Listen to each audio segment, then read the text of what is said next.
fix this crap.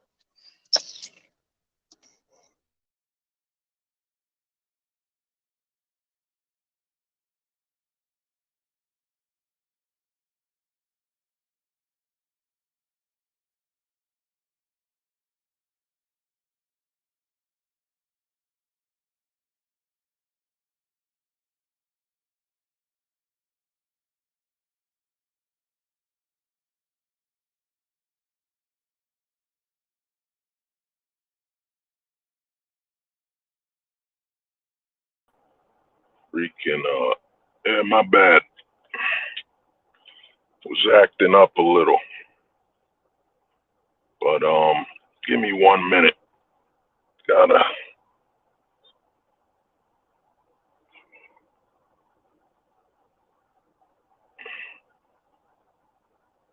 Up is fixed. Oh yeah, man. Let me see, D-Man. Yeah, D-Man 50, man. We all good. Well, on the road again. You know, man, it's about to be the 4th of July. I said, you know what, man, let me do a stream, man. Let me get a stream out before the 4th of July. You know, got some things to say, man. You know, some very important things that you know, I think we gotta talk about, man.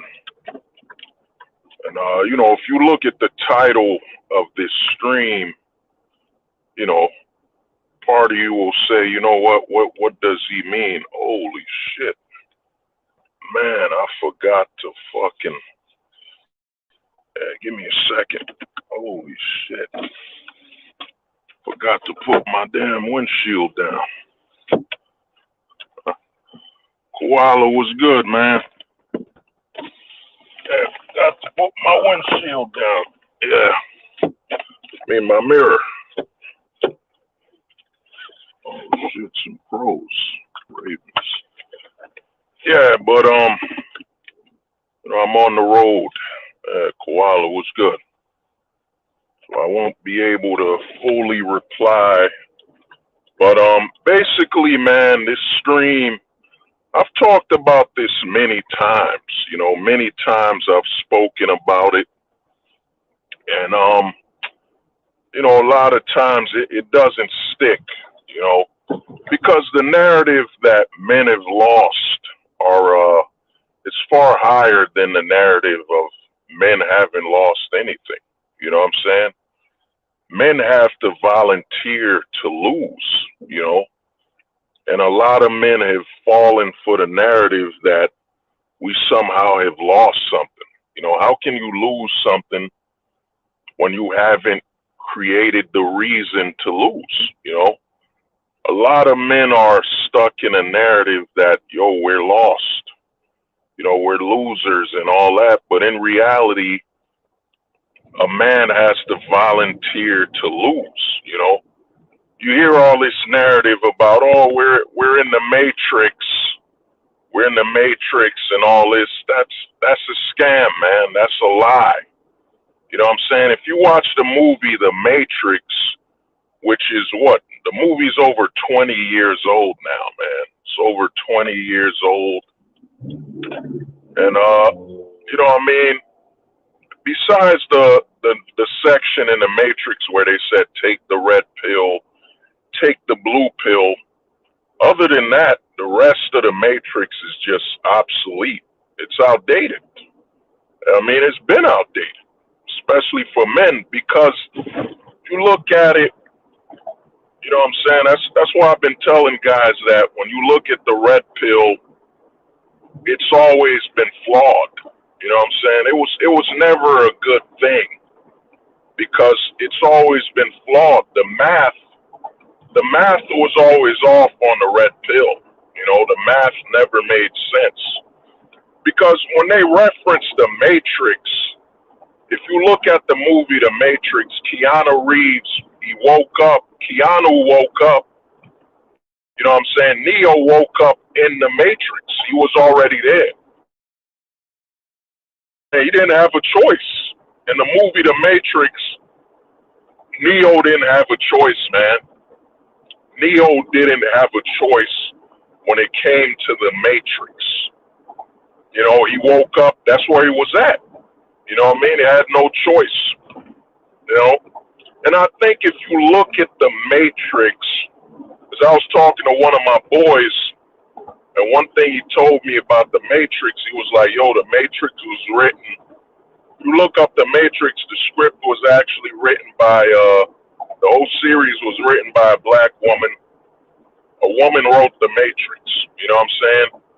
And if you think about it, if you think about the Matrix and try to look at it from the perspective of where a woman would be in that situation, you know what I'm saying? Where a woman would be in that situation when you think about the Matrix, it actually makes more sense that you would have to basically sex swap Neo, because the Matrix makes more sense if you look at it as a woman versus if you look at it as a man.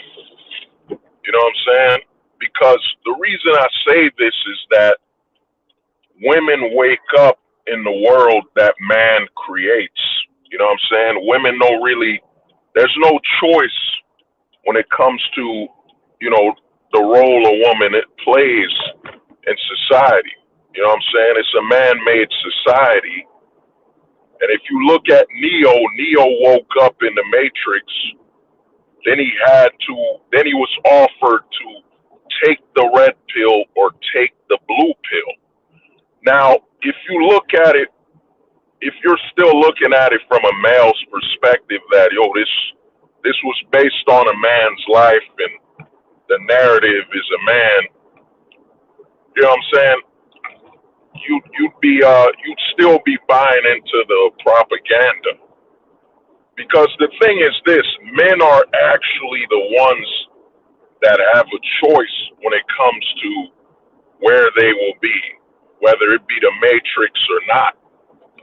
Men have a choice, and men have to volunteer to entrapment. You know what I'm saying? The women, on the other hand, they're born in it, you know? And if you look at the Matrix and be aware that a woman wrote the Matrix, it makes a lot more sense when you start looking at it that, yo, Neo, if you look at Neo as a woman and you swap the sexes, it starts to make a lot more sense that a woman wrote the Matrix. You know, this is what this stream's about. You know, it's going to make a lot more sense why I titled it Women Lost and Men Never Lost. The reason for that is that, yo, the women are born into the society that the men dictate the laws, as it has always been. You know what I'm saying? As it has always been, and as it will always be. You know what I mean? So now, why would you look at the Matrix and look at it and say, you know what, it makes more sense if that was a woman rather than a man? The reason for that is you got to look at it. You got to look at the women in this society. The women are automatically born into a scenario where they're not allowed to be basically organic or natural.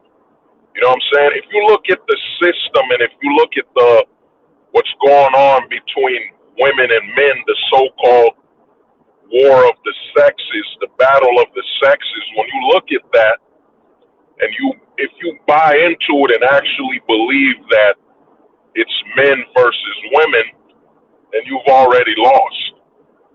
The narrative, it's really men versus men, with women as basically a tool, a weapon. You know what I'm saying? Because the women, and the reason I say the women, if you look at the Matrix and replace Neo with a woman rather than a man, it's gonna make sense. The reason is, think about all the divorce laws. Like, think about the current laws. Like right now, What's funny, if you look at the government, and I was saying this over 2 years ago, the black pill prophecy is 100%. It's too accurate. I was telling guys this years ago that the government will start changing the laws. Like right now, Roe v. Wade has been removed. So they removed Roe v. Wade. They removed I think it's called, what is that law? It's not discrimination. Yeah, affirmative action. They removed the affirmative action law, I heard. And I heard they also removed the very LGBTQ type of laws, whatever it is. Like, yeah. Basically, they said if you own a store or you own a company, you're allowed to serve whoever you want. You know what I'm saying? You don't have to serve LGBTQ or whatever. You know what I'm saying? And a lot of people looked at it and say, oh man, the government is coming back. The age of man is coming back. We're going back to heterosexual men. We're going back to the fathers and so on. No, man, the government is desperate. You know what I'm saying? The birth rate in America is at an all-time low. I've been telling guys this for over 2 years, that the government would start changing laws. They would start trying to sound like they're on the side of men, when in actuality, they are not at all. You know what I'm saying? And if you look at who they got forget the judge's name. It's a black judge. It's a black Supreme Court justice who's changing the laws. You know what I'm saying? So they got this black judge. Now all of a sudden, this black judge is pro-family. He's all pro-family, pro-normality. He's super conservative, but this judge has been appointed for over 20 years. So what the government is basically doing is they're basically telling this judge, you know what I'm saying, have him vote to remove all these laws, the Roe v. Wade, the fact that they're adding it that you basically can serve whoever you want to serve at your store. You don't have to serve somebody based on their sexuality or what they identify as. You don't have to, because there was a company that went out of business. There was this baker that refused to bake a cake for, I think, a lesbian couple or some gay couple. They refused to make a cake for their wedding. And that whole bakery, they got shut down. They got a lot of threats and issues and all this stuff, because they religiously don't believe that two women or two men should be married, and they don't want to bake a cake for them. You know what I'm saying? Which wasn't a problem at all, but we know how the law works. So they shut them down. You know what I mean? They said it's discrimination and all that bullshit when it's part of their religion. They didn't want to bake a cake for two homosexual couples. You know what I'm saying? Which they should have the right to. It's their store. It's their religion. They should have the right to not bake a cake. You know what I'm saying? So now they're using this black Supreme Court justice to change all the laws. The reason for this is that because he's black, they can utilize that as a shield to deflect anybody speaking about racism and all that. They got to be careful. They got to be careful, because if the Supreme Court judge was a white judge, you know what I'm saying, they could have came at him. They could have said, oh, white privilege, his race and all that. That's why he's removing affirmative action and all that, because he's white. They could have used that. They could have used all those talking points, but instead they have a black judge doing it. And, a lot of people will be upset about affirmative action because they don't know the history.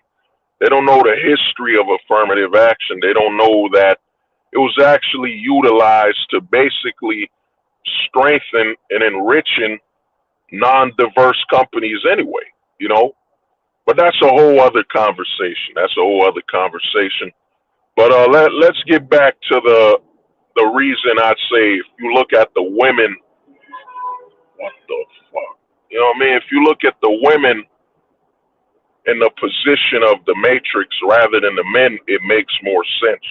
The reason I'm bringing this up is that no fault divorce was passed in 1969 by the conservatives. And remember, you got to remember that the majority of the politicians, the mass majority, were men. So the men voted to have no fault divorce. Then the men in mass voted to have the child support system, the family court. So the women are basically trapped in this scenario, in this situation where they can't escape it. You know what I'm saying? So if you look at the matrix, what happens is, let's say you're a good man, whatever, you're a so-called good man, you want to be a husband, you want to be a father, you now have to basically play the role of Morpheus. You come up to a woman and you say, basically, you could be loyal to me or you could be loyal to the government. You know what I'm saying? You could be loyal to me or the government, but at the end of the day, whatever you offer the woman, the government basically has the advantage. You know what I'm saying? Because legally, if you look at the United States and Americanized countries, the women do not have access to men. The women do not encounter or actually talk to men, man. Because the men in America don't have any authority. You don't have authority. So when the men speak to the women, it's as though they have to beg the women to basically play a role and contribute and partner up with them. The women, on the other hand, don't have to, because of the way the laws are set up, the only person, the women that actually have authority is actually, you know what I mean? The only person with authority in the woman's life is the government. So if you look at the matrix from the perspective of that's the woman, you're the man, offering her either you can follow me and have a stable family, have a stable environment, you know what I'm saying, be healthier and all that, or you can follow the government. You know what I'm saying? And the thing is, she doesn't have a choice at all. Because of the way the laws are set up in the West and in America, you know what I'm saying, in countries that mirror the American politics, the women don't actually have the right to actually interact or play their role from a sex perspective, because the men legally do not have any authority nor any level that she should respect. You know what I'm saying? From a legal standpoint. From a legal standpoint, there's no reason for a woman to respect a man at all.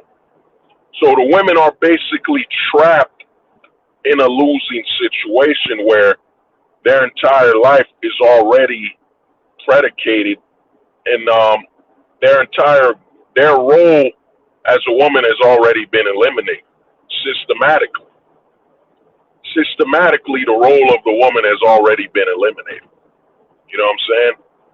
She can't really play the so-called housewife or the wife and so on without the aspect that she's above the man is always lingering in her mind, that she could destroy this family at any time, depending on her feelings, depending on what her friends are telling her.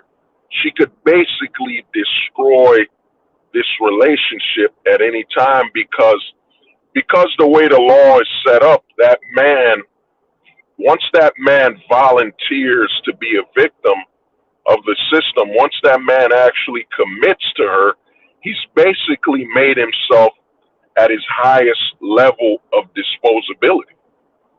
You know what I'm saying? So as soon as the man commits to a long-term relationship in America, Canada, whatever, any country that's Americanized, where the laws are about the same when it comes to America, as in you have no fault divorce, you have the same marital laws, you have the same voting laws, it's pretty much done. So the woman basically is looking down at the man, and then she looks up towards the government. So the woman is basically trapped in a losing situation where just being born a woman, she basically will never truly experience what it means to be a woman. She can't. She legally can't. You know what I'm saying? A woman can't legally, she legally can't experience womanhood. You know what I mean? Because of the way the laws are set up, she legally can't experience what it means to be a woman. Thing of the past. Yeah, koala, you know, man. You know. So the women basically exist in a situation where it's illegal for them to be women. It's that's why you hear. That's why the left was so quick to say, well, you know, we can't say what is and what's not a woman. That's why the leftists were so quick to push the narrative that, we can't identify the difference between a woman. You know what I'm saying? Because the narrative was to put that, you know, the freest, and it's also about manipulating the men. You know what I'm saying? Because right now, and I've been talking about this for years, man. I've been talking about this for over 2 years, fuck it, over 3 years, 4 years, whatever. That the men, man, a lot of men will be transitioning just to feel some type of sense of authority and power. That's how corrupt the government is, has destabilized the situation between the sexes. You know what I'm saying? If you want authority and you want to actually lead a relationship in America, absolute leadership, you know what I'm saying, to a certain extent, that man would have to convert. That man would have to transition to actually be able to interact with a woman or whatever from a situation of power rather than a situation of submission. You know what I'm saying? Being submissive and damn, I forget the word. You got the dominant gene, and then you have the fuck, man, what is that weaker gene? I forget the word. Forget the word for the weaker gene or whatever. You know what I mean? So the women basically, man, exist in a scenario where they can't win. They can't. The women can't even be women. You know what I'm saying? The women can't even be women because the way the law is set up. You know what I'm saying? They've removed in 1870, they made prostitution illegal. And, you know, a lot of people say, well, why do you always bring this up? Well, prostitution meant that you have complete control over your body. You know what I'm saying? You have absolute control over your body, and you could basically utilize it as best as you fit to maximize your potential, to be it obtain resources and so on. You know what I'm saying? Because you gotta understand that prostitution, you know, your body is a resource. You know what I'm saying? And the inability to sell or utilize your body as a resource is a limitation. It's a limitation, man. You know what I'm saying? It's a limitation that the government sets up. Because, you know what I mean? Oh, Macho Alex was good, man. It was good.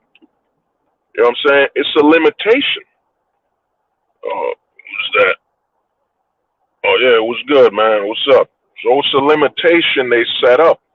they set up this limitation when they remove prostitution, so neither man nor woman can actually maximize their physical potential and utilize their body for absolute potential to resources.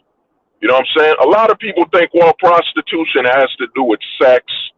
You know what I'm saying? Of course, that's a part of it, but also the ability to legally prostitute yourself is the ability to maximize your body. You know what I'm saying? Maximize your absolute potential and utilize all aspects of your body to obtain resources or obtain some of success. You know what I'm saying? So when they remove prostitution, they basically, and one of the homies told me about history, the brothel history, that some women would be prostitutes, open their own brothel, then become a madam, you know what I'm saying, become a madam and so on, run a business through that process, you know what I mean? But now you can't do that, you know? So 1870, they made prostitution illegal. I think prostitution is only legal in Vegas, you know what I'm saying? And Vegas is a very small aspect of America, but prostitution is legal in Vegas, you know what I mean? So there's that. But basically, that limited the woman's use of her abilities and so on, as well as the men. You know what I'm saying? It limited the men because some people, man, their biggest strength is being a sex object. Some people, that's just all they know and that's all they can do. You know what I mean? And they can become professionals at that or whatever. Some people, that's all they know, man. That's all they're good for.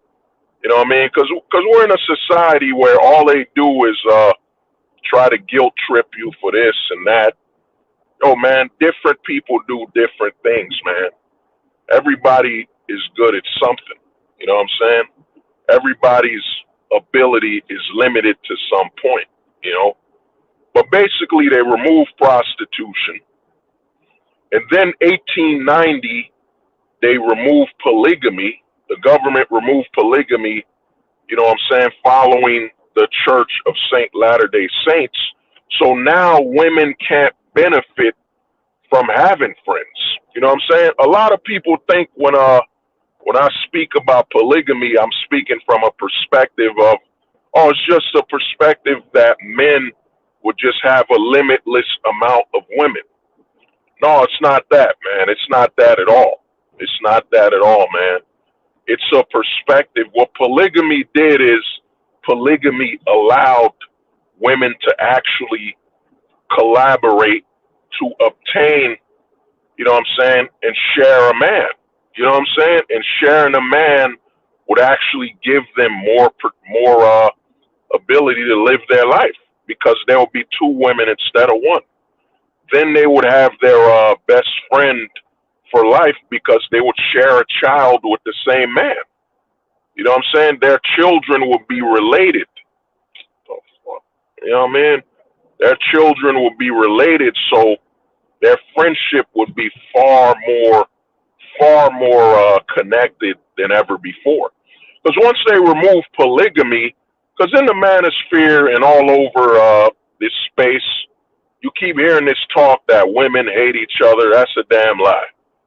That's a damn lie, man. Women get along far better than men.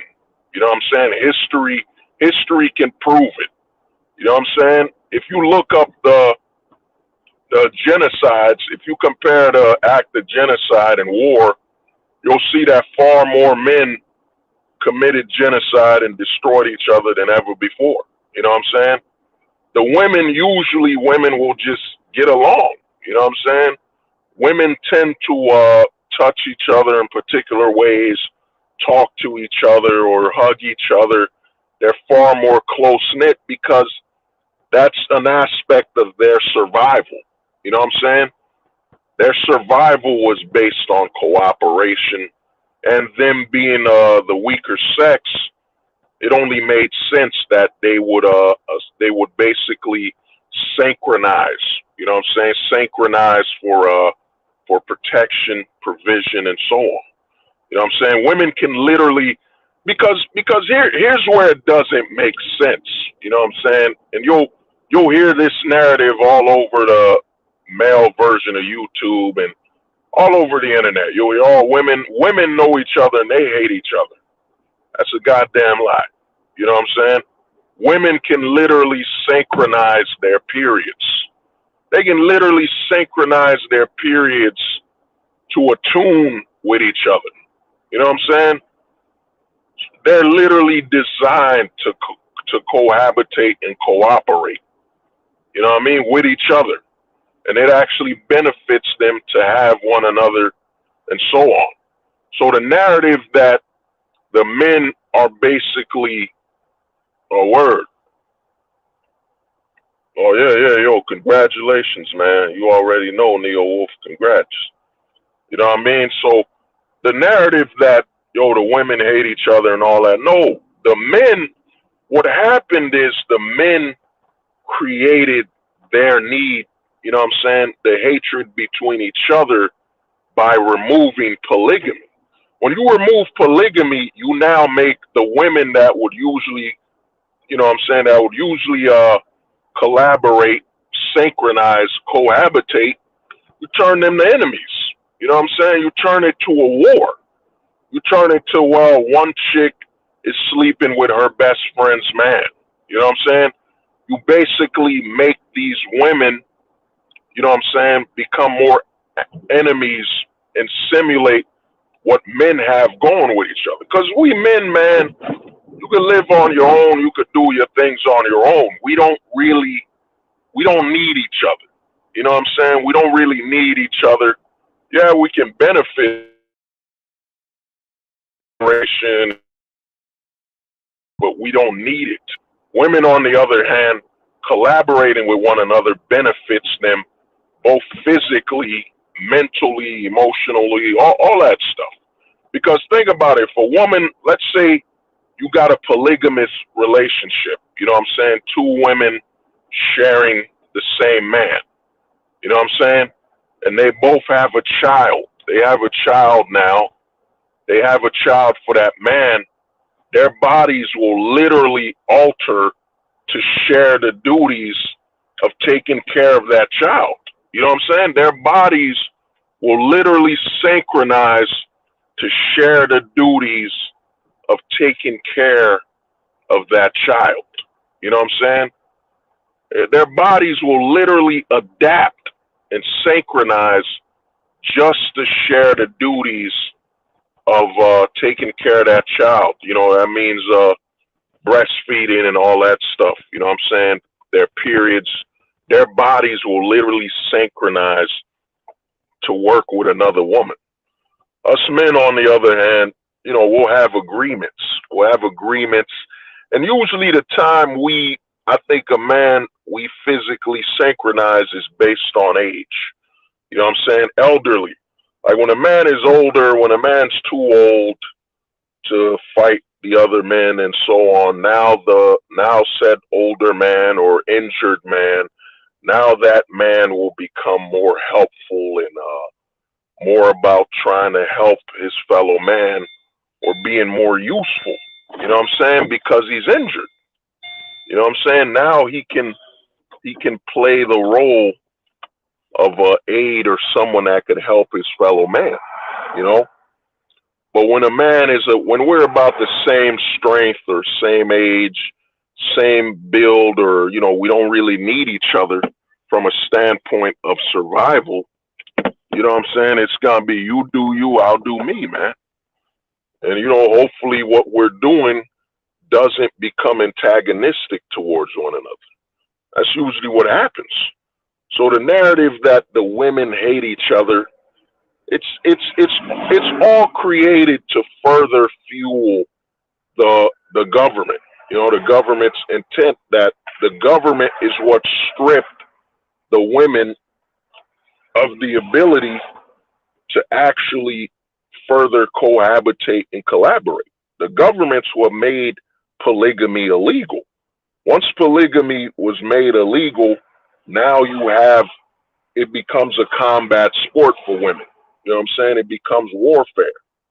You know what I mean? When polygamy is illegal, it becomes warfare now. Now it's about utilizing each other to get close to a man, then trying to keep that man for yourself. You know what I'm saying? For yourself. That's what it becomes. And the government to deflect a lot of narratives, to deflect issues, to deflect responsibility. You're going to hear this narrative that, oh man, women have always hated each other, and you know what I'm saying, they've always been each other's enemies, and they've always been problematic towards each other, when it doesn't make sense from a physical perspective and from a legal perspective. The laws were passed by man. You know what I'm saying? The laws were passed by man that turned the women antagonistic towards one another and actually simulate that competition that men have amongst each other. You know what I'm saying? Men won't really, you know what I mean? A man won't share a woman. You know what I'm saying? We won't share the women. You know what I mean? We tend not to. You know what I'm saying? Unless it's a disposable type of woman or whatever. But the thing is, the men don't do that. We don't share. Yo, you got yours, I got mine. You know what I mean? That's how it is. Because, you know, we men really look at women as property. You know what I mean? Property. You know, so it's our territory, our property. You know, we don't want another man to basically get in the way. Oh, yeah, Gen Alpha will. Oh, yeah. Oh, we know that, man. We know Gen Alpha. I mean, we know the Gen Alpha will, man. Gen Alpha shares their women. I mean, look at, that's got to be a whole other stream, man. I predicted, I told guys, you know, the pink pill is coming. You know, men sharing and all that stuff is coming. But, you know, but to stay on point, the thing is this, man. They changed all the laws because that's what the government did. The government had to create an artificial divide between men and women. They had to create that artificial divide to further prop up the government. You know what I'm saying? Because the government, when you got a corrupt, not even a corrupt government, when you have a very religious level government, you know what I'm saying? A government that deems itself embodiment of a god or a religious entity, it has to destroy the men. It has to. You know what I'm saying? The government we have is designed to destroy the men's stability. You know what I'm saying? Destroy the man's mind, destroy the man's attachment to stability at all. That's what this government's designed, from that perspective of destroying a man's mental capability. You know what I'm saying? So it had to. That's why when the voting law was passed, because here's the thing, man, women voting isn't a problem. The problem is when you give women the same voting rights as men. When you give women the same voting rights as men, you basically completely wipe out the men. The men no longer have no value. You know what I'm saying?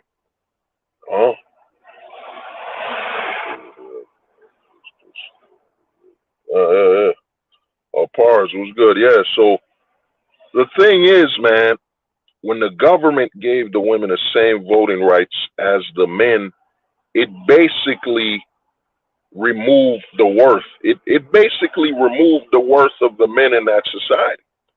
You know what I'm saying? Once 1920 happened, where they had the same voting worth as men, it was over. Now, if a woman's vote was worth about, I'd say 25% that of a man, that would make sense. You know, our society could still function if a woman's vote was worth 25% that of a man. Yeah, it could function. Because then you would have to have the women reach out to the men. It would have to be, we got to reach out to them. You know what I'm saying? They got to reach out to their sons and their daughter, you know, their sons, the fathers. Then it would make sense. The laws that would be fixed would make sense. I mean, look at the current narrative that's still being pushed, that women and men don't make the same amount of money. You know what I'm saying? That narrative is still being pushed that women and men don't make the same amount of money when the paychecks are the same. The only difference is that men tend to work far more overtime than the women. You know what I'm saying? So the men make more money, but this is what happens when you have the female vote equaling the same as the male vote. It's easier to manipulate because voting, running society, it's a man-made thing. You know what I'm saying? And once you basically try to make a woman into a man, she's basically a defective man. You know what I'm saying? A subpar man and can't really maintain or keep up with the real men. You know what I'm saying? And this is what we have in our society, man. We have a society where the goal is to make the women artificial men. You know what I'm saying? Make them artificial men. And when it comes to government, it benefits the government when they're a religious level government. Like I tell guys, man, we don't live in a government. We live in a God-ferment where the government is on a religious level. And for the government making women behave as artificial men, they get the best of both worlds. You know what I'm saying? They get the women that will basically vote and cancel out the male vote. You know what I'm saying? And then they get these women that will have children that will only vote and demand more government programs, more government to replace the men. So you know what I'm saying? You create a monster that'll just destroy itself. You know what I'm saying? And at the end, the government benefits because the government doesn't want stability in the woman's life anyway, because the stability in a woman's life will be a man. The government doesn't want that. So the government gave, and your fellow man basically gave women the same voting rights to complete and create a loop of constant destruction, you know what I'm saying, disorder, you know what I'm saying? What is that word? I forget that word. Forget the D word. It was, dysfunction, destruction. And, you know, this is why I say the women lose, man. The women are born, as soon as a woman's born, you know what I'm saying? As soon as the doctor identifies that the sex, see what the homie Ojit said here, it's supposed to be a constitutional republic. It clearly states that all men are created equal, not chicks. Yeah. Look at the homie Ojit, man. Ojit, one of these days you gotta hop on, man. You gotta hop on the stream, bro. You know what I'm saying? It's time to share some of that Chicago wisdom, man. You know what I'm saying? You know what I mean? Chicago wisdom, but you know, no deep dish pizza, man. No deep dish. No deep dish. But you know, man, this is the society we're in. And you know, this is why I say the women, and I've been telling guys this, and you can look up videos. I've had videos over 3 years old where I've been telling guys, yeah, there's no such thing as a single woman. There's no such thing, because as soon as a woman is born, as soon as the sex is identified as a girl, female, it's government property. You know what I'm saying? It's government property. There's no such thing as a single woman. You know what I'm saying? There's no such thing. Because if a woman was single, that would mean she could absolutely be loyal to the man and be, you know, property of the man. You know what I'm saying? Because I'm going to drop something from you, man. I'm going to drop a black pill. This is a very deep quote, man. You know what I'm saying? I might have to repeat this quote because, you know, it might go over some people's heads. But here it is, man. A woman has to live for a man. You know what I'm saying? You got to listen to this. A woman has to live for a man, and a man has to have a reason to die for a woman. You know what I'm saying? It's yin and yang, man. Yin and yang. The woman must live for the man, and the man must have a reason to die for the woman. You know what I'm saying? That's really our goal, our purpose. You find some women and you look at them and you say, I will defend them to the death. To the death. You know what I'm saying? I will fight for these women to the death. That's what a man is really about. You know what I'm saying? The women, my children, you know, the mother of my children, I'm ready to put my life on the line. A woman has to live for the man, and the man has to have a reason to die for the woman. Put his life on the line. Yeah, that's a better goal. That's a better saying. Basically, the woman has to live for the man, and the man must have a reason to put his life on the line for the woman.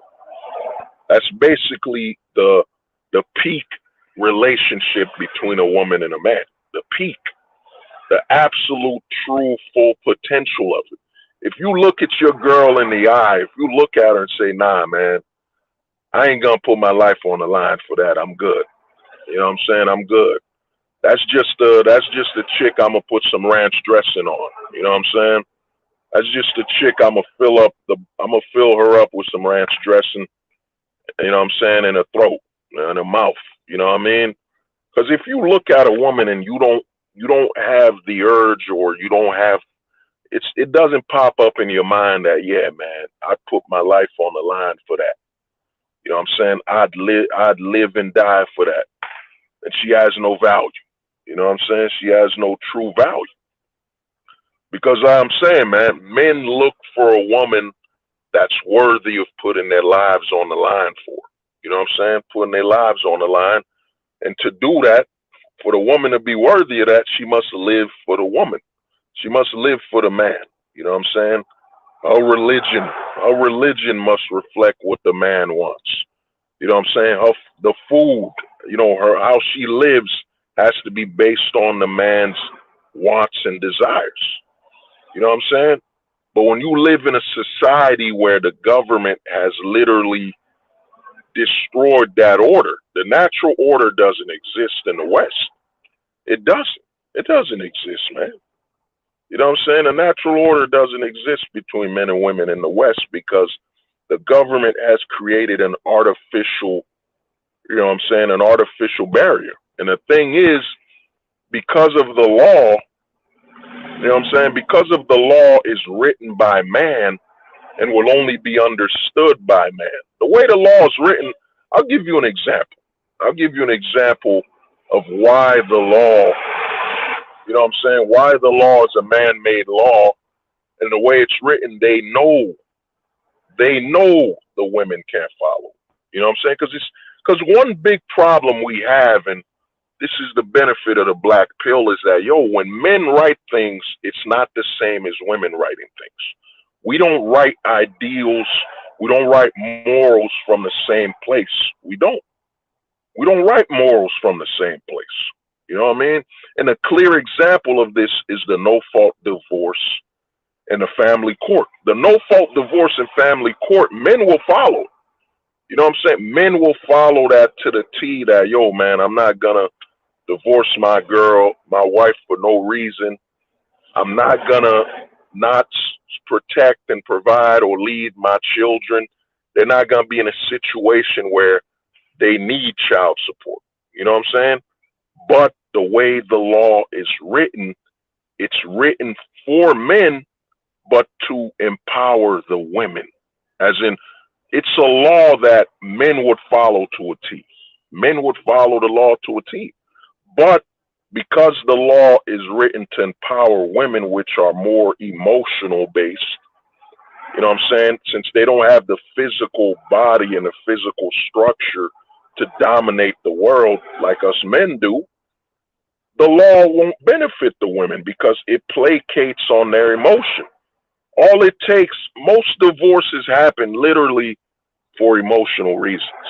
You know what I'm saying? Emotion. That's it. They ain't no morals or a logical reason. It's emotion. The way the government wrote it, remember, the government is your fellow man. Your fellow man wrote the no fault divorce law knowing that, only men could follow that.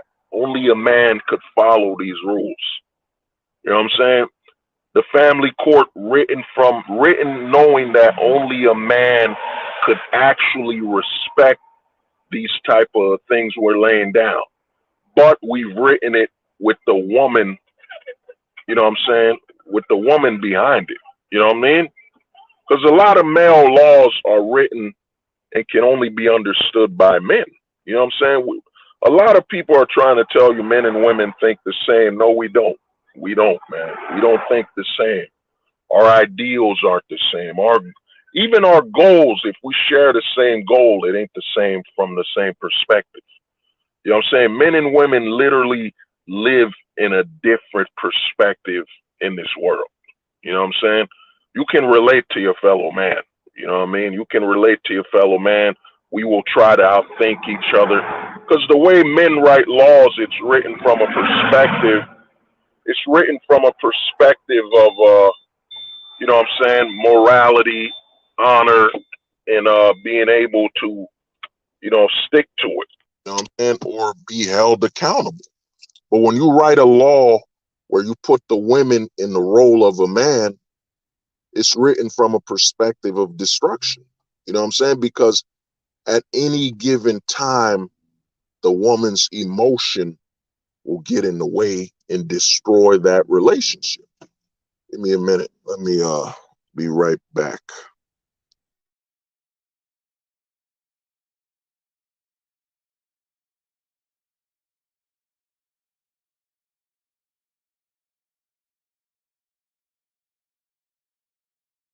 Pill ill, y'all niggas better listen. I'm black pill ill, y'all niggas better listen. I'm black pill ill, y'all niggas better listen. I'm black pill ill, y'all niggas better listen. I'm black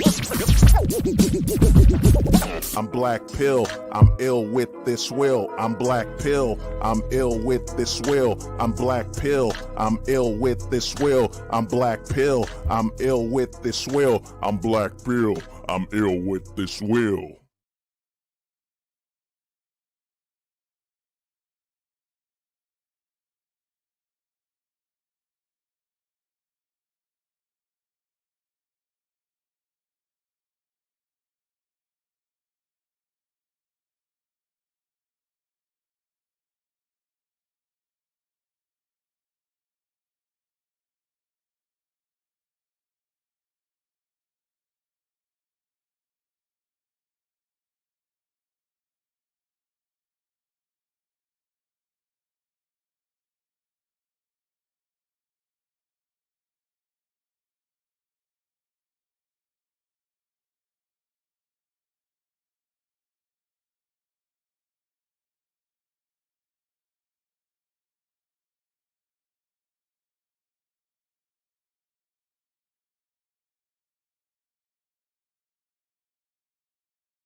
Yeah, my bad.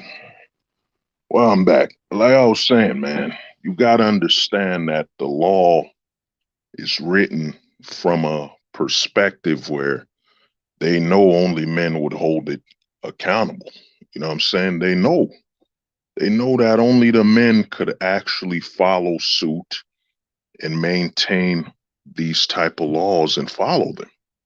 You know what I'm saying? That's why the laws are written the way they are. You know what I'm saying? If you flip the situation where you put it, and the thing is, some people will ask me, well, where's your proof? Where's your proof? Hold the truth hostage. Where's your proof? Well, my proof is look at the past. Look at the past, man. How high was single motherhood in the 1950s? How high was in the 1940s? How high was in the 1930s, 1920s, 1910s? You know what I'm saying? 1900, 1890, 1880. You know, I could go all day.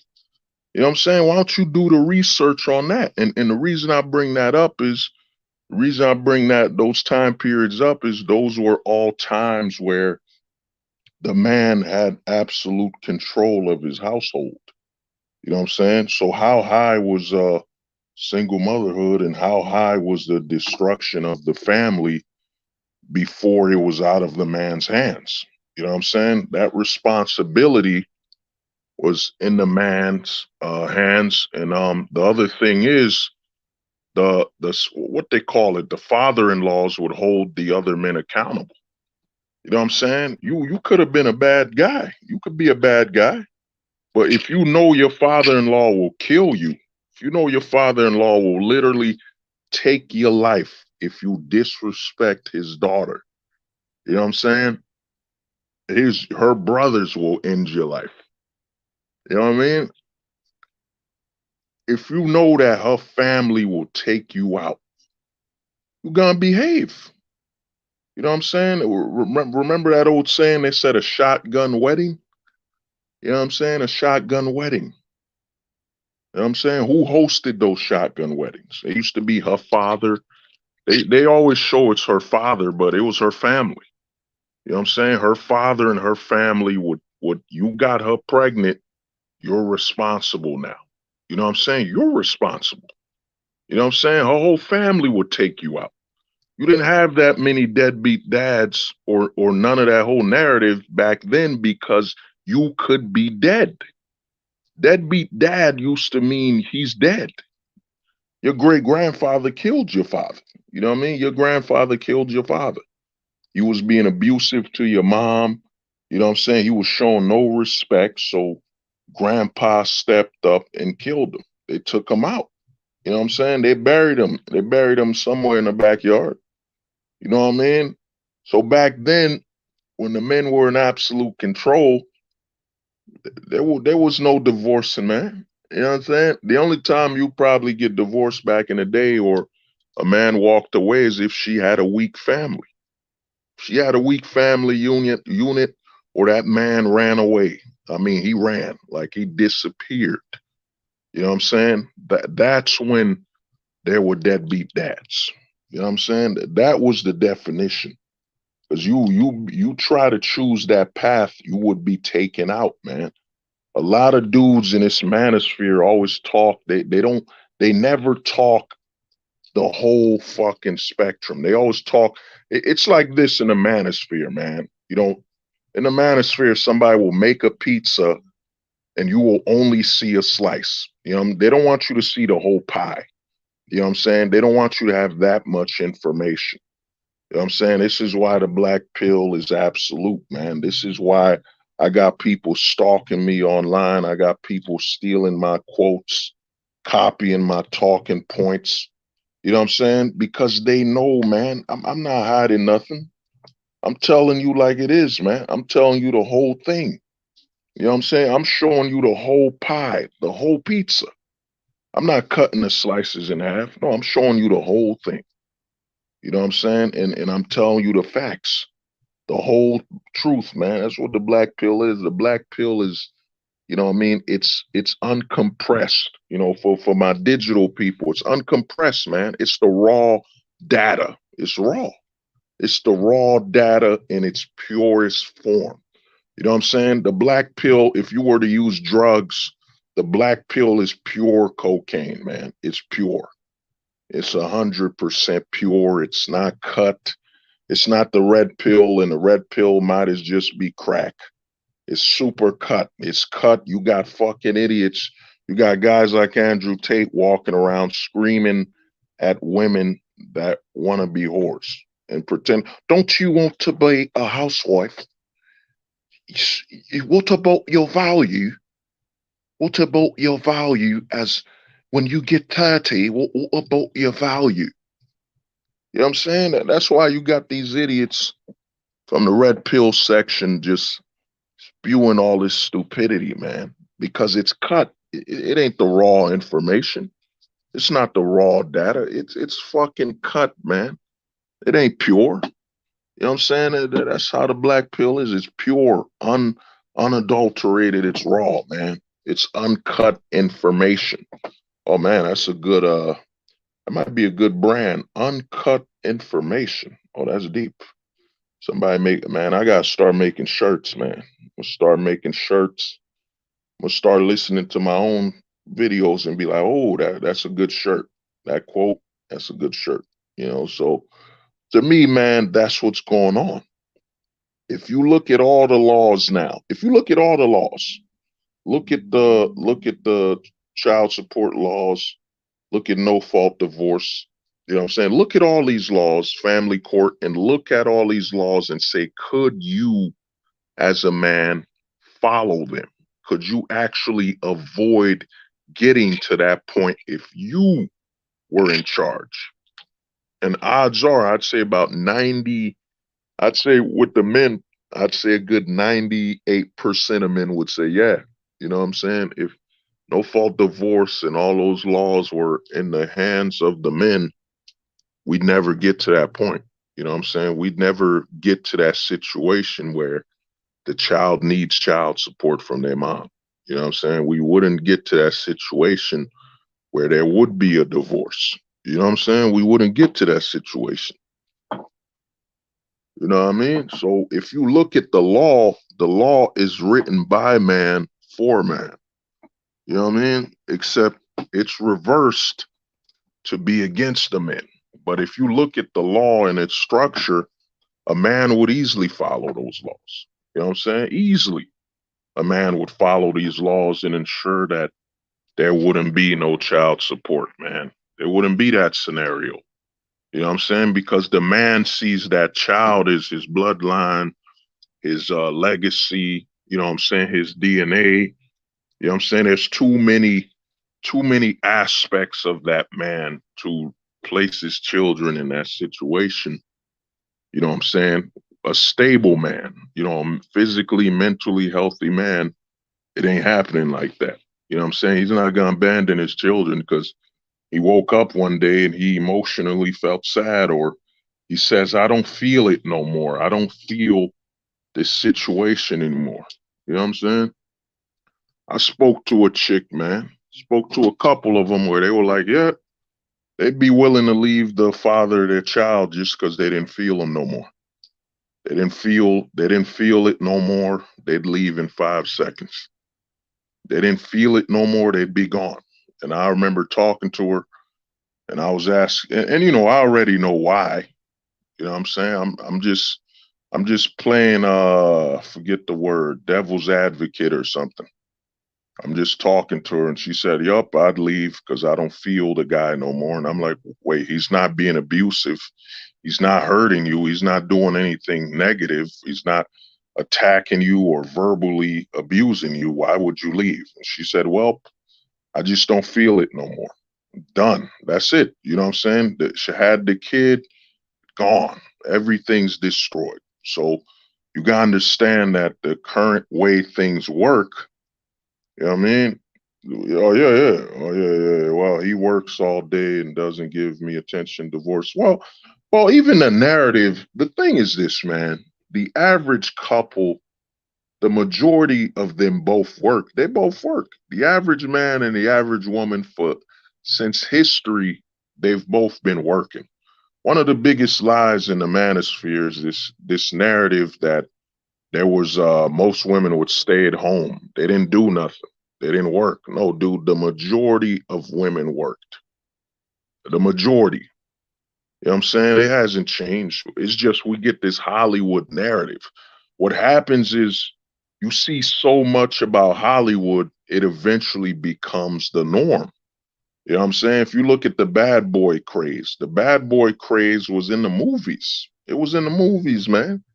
The bad boy thing wasn't a normal, natural aspect of society. They just kept advertising it. Bad means good. Bad means good. Bad means good. And you know what I'm saying? Then you got the destruction of the family, the extended family for the for the so-called nuclear family. Then the bad boy became a normal thing. So a movie character became real life. A lot of people don't look at real life and say, man, how many of the traditions, how many of the things we celebrate, how many people we interact with are just really based on a movie, based on a folk's tale, based on like for example, I heard they said Halloween or Thanksgiving. One of them things is a pagan holiday, like a pagan thing. Like, you know how many things that were fictional or some type of religious practice, a film that is engraved into our society where we think it's normal? You know what I'm saying? A lot of times films in Hollywood will bleed into real life. You know what I'm saying? That's why a lot of men are following this narrative that I want a stay-at-home wife. I want her to just stay at home and do nothing. You know what I'm saying? Do nothing at all, when it's actually far more beneficial that both parents, you know what I'm saying, especially the average person. The average, oh yeah, there it is, koala. Yep, the victor writes history. Yeah. A lot of people think the victor writes history is war. No, man. The victor is whoever has the most money. Whoever has the most money, most influence on that society, they will write history. They will write and create the norm, or as guys, the agenda, indoctrination, whatever you want to call it. You know what I'm saying? A lot of narratives we follow in today's society, man, it isn't normal. It's women and men have always worked, always. You know what I'm saying? Let me switch to my children in the Perry, my southern show. Hey Ma, where's Paul? Where's Paul, Ma? Huh? Paul is where? Oh, darling, he's working the mines. You know what I'm saying? The mom would be working, tending the fields. Like a lot of people, just a lot of men today, man, they've absorbed so much of the agenda they don't even know. So you're telling me in 1800s, when there weren't no supermarkets, there were not that many farms, you're telling me the women just sat in the house and the vegetables and all of that just came to the house? Dude, back in the day, a lot of homes had homegrown gardens, homegrown farms and all that. So the men and women, or just the women alone, would tend to the garden.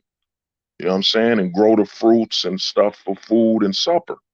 It's always been a partnership. You know what I'm saying? It ain't a lot of men today are buying into this Hollywood narrative. Dude, the only time a woman ain't had to work at the house is if the dude was literally, you know what I'm saying, do making more money than middle class. Making more money than middle class. If he was making more money than middle class, yeah, she didn't have to work. You know what I'm saying? She didn't have to. But I mean, even that case scenario ain't good. So you got all these opportunities and connections, and you don't want your wife to work or do something that could add more resources. You know what I'm saying? A lot of men in the West have eaten, have bought into all the narrative, man. All the narrative. You know what I'm saying? They've bought into it.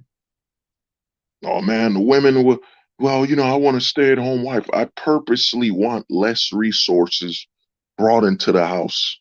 And I've heard this from men in middle class. You know what I'm saying? Lower class, I heard it. Well, I'm trying to get a stay at home. Are you fucking stupid? You know what I'm saying? Are you stupid? You know what I mean? I want her to stay at home while I work 50 hours a day at a time when hours are cut, and you purposely want to risk getting a heart attack. It's just stupid, man. You know what I'm saying? Stupid. You know, but you know, back to what I was saying at hand. You know, like I was saying, when it comes to the matrix, the women are born into the matrix. You know what I'm saying? They're the ones born into it. They don't have a choice, man. You know what I'm saying? Roe v. Wade was changed. The law of Roe v. Wade was changed. And what can the women do? Nothing. You know what I'm saying? Nothing.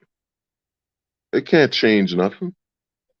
So Roe v. Wade was passed. Nothing can be done. The women live based on the laws men create and men allow.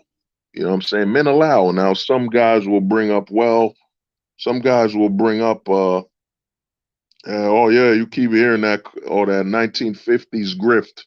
Yeah, you see, back in the 1950s, we had a stay at home. My gal was staying at home.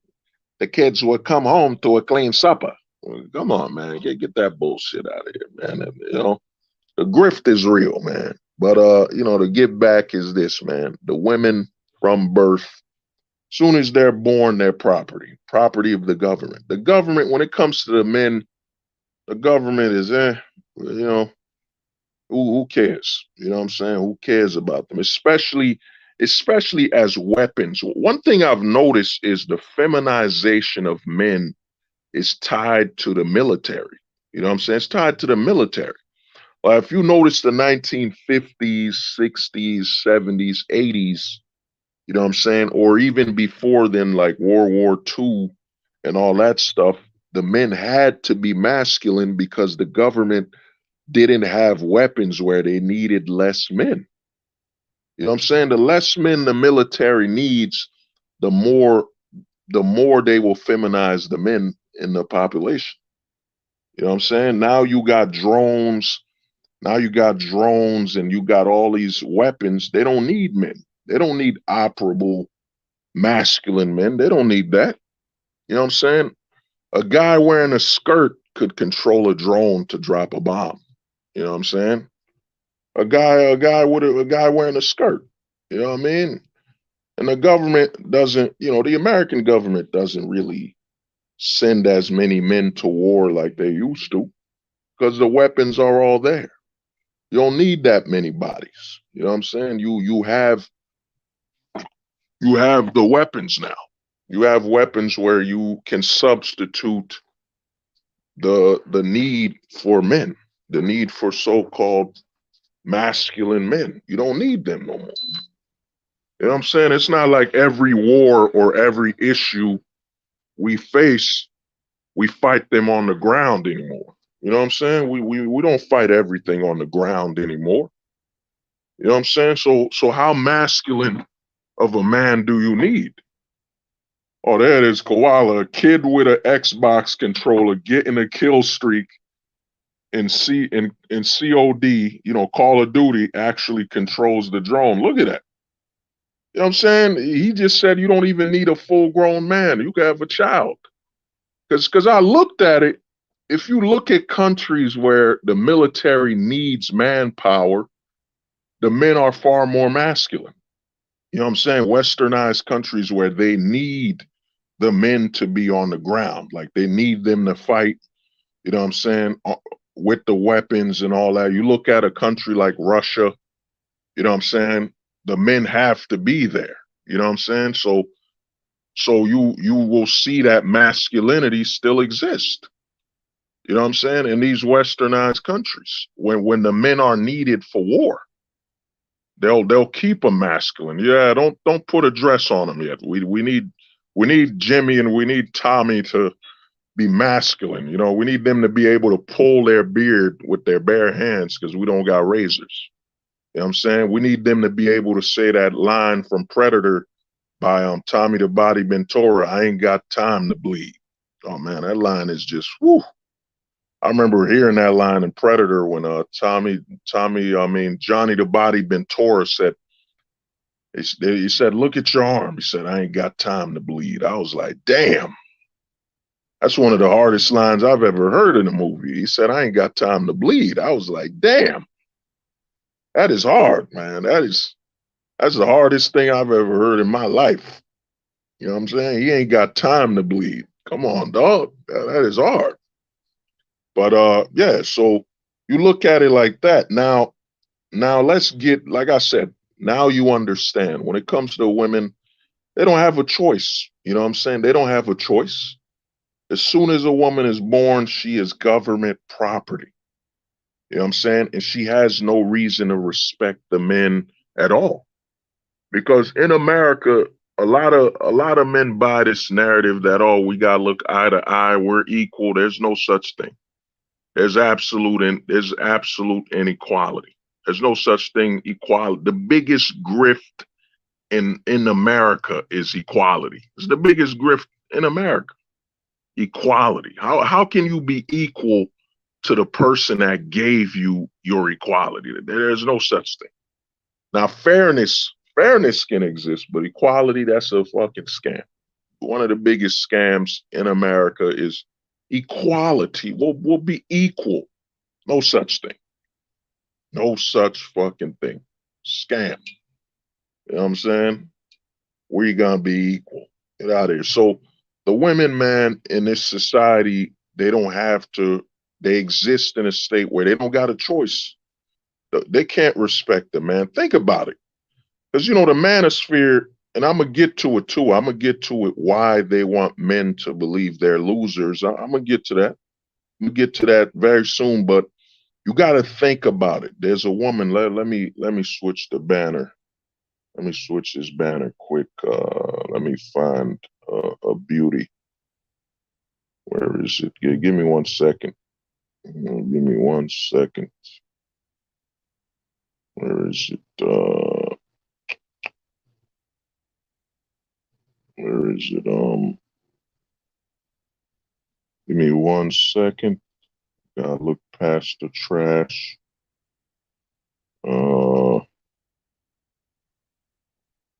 fact, give me 1 second, man. I gotta go to the Discord. Give me 1 second. Yeah, you could join the Discord. We gotta, unlike other Discords, we're very heterosexual. We got a section called Sexiest Woman Alive. You know what I'm saying? You know what I mean? Sexiest woman of all time. I coined it. I call it SOT. It's called the SOT. Sexiest. Yeah. Basically sexiest of all time. You know what I mean? SOT. SOAT. You know what I'm saying? SOT or HOT. HOT is basically hottest of all time. You know what I mean? These are the words. You know what I mean? One of the homies came up with a name. It was you know what I'm saying? But it just didn't have a good sound to it. That thing was called What, whatever, it wasn't as good, but it was great, but it just didn't ring as well. But I might see. I'm gonna talk to the homie when I get the chance. But give me a second.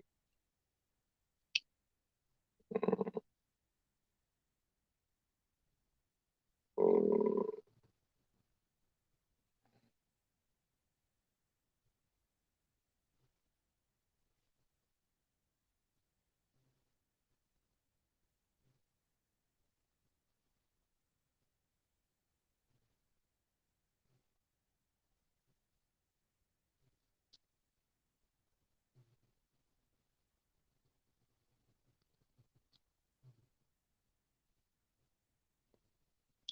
hey, give me a second. I found it. Give me 1 minute. I found it. Give me 1 second. God damn, man. Give me 1 second. Fucking.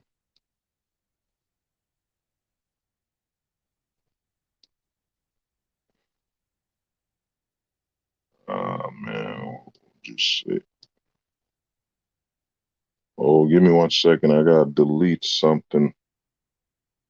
Give me 1 second.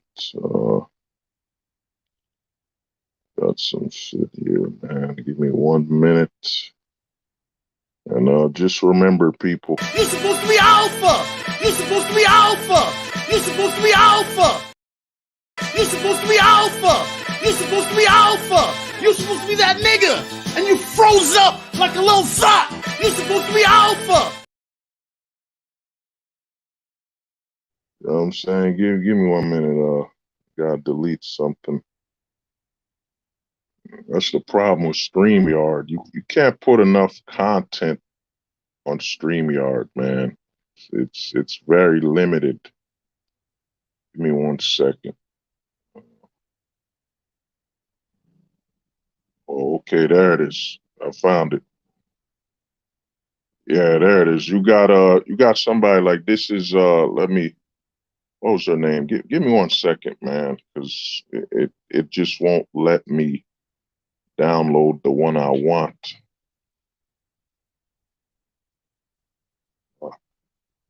Okay, give me 1 second. And voila. Yeah, there it is. There you go. Yeah, you got there. Shout out to the homie Ojit, man. Ojit shared this photo with me, you know what I mean, on the Discord. You know what I'm saying? Feel free to join the Discord. Give me a minute.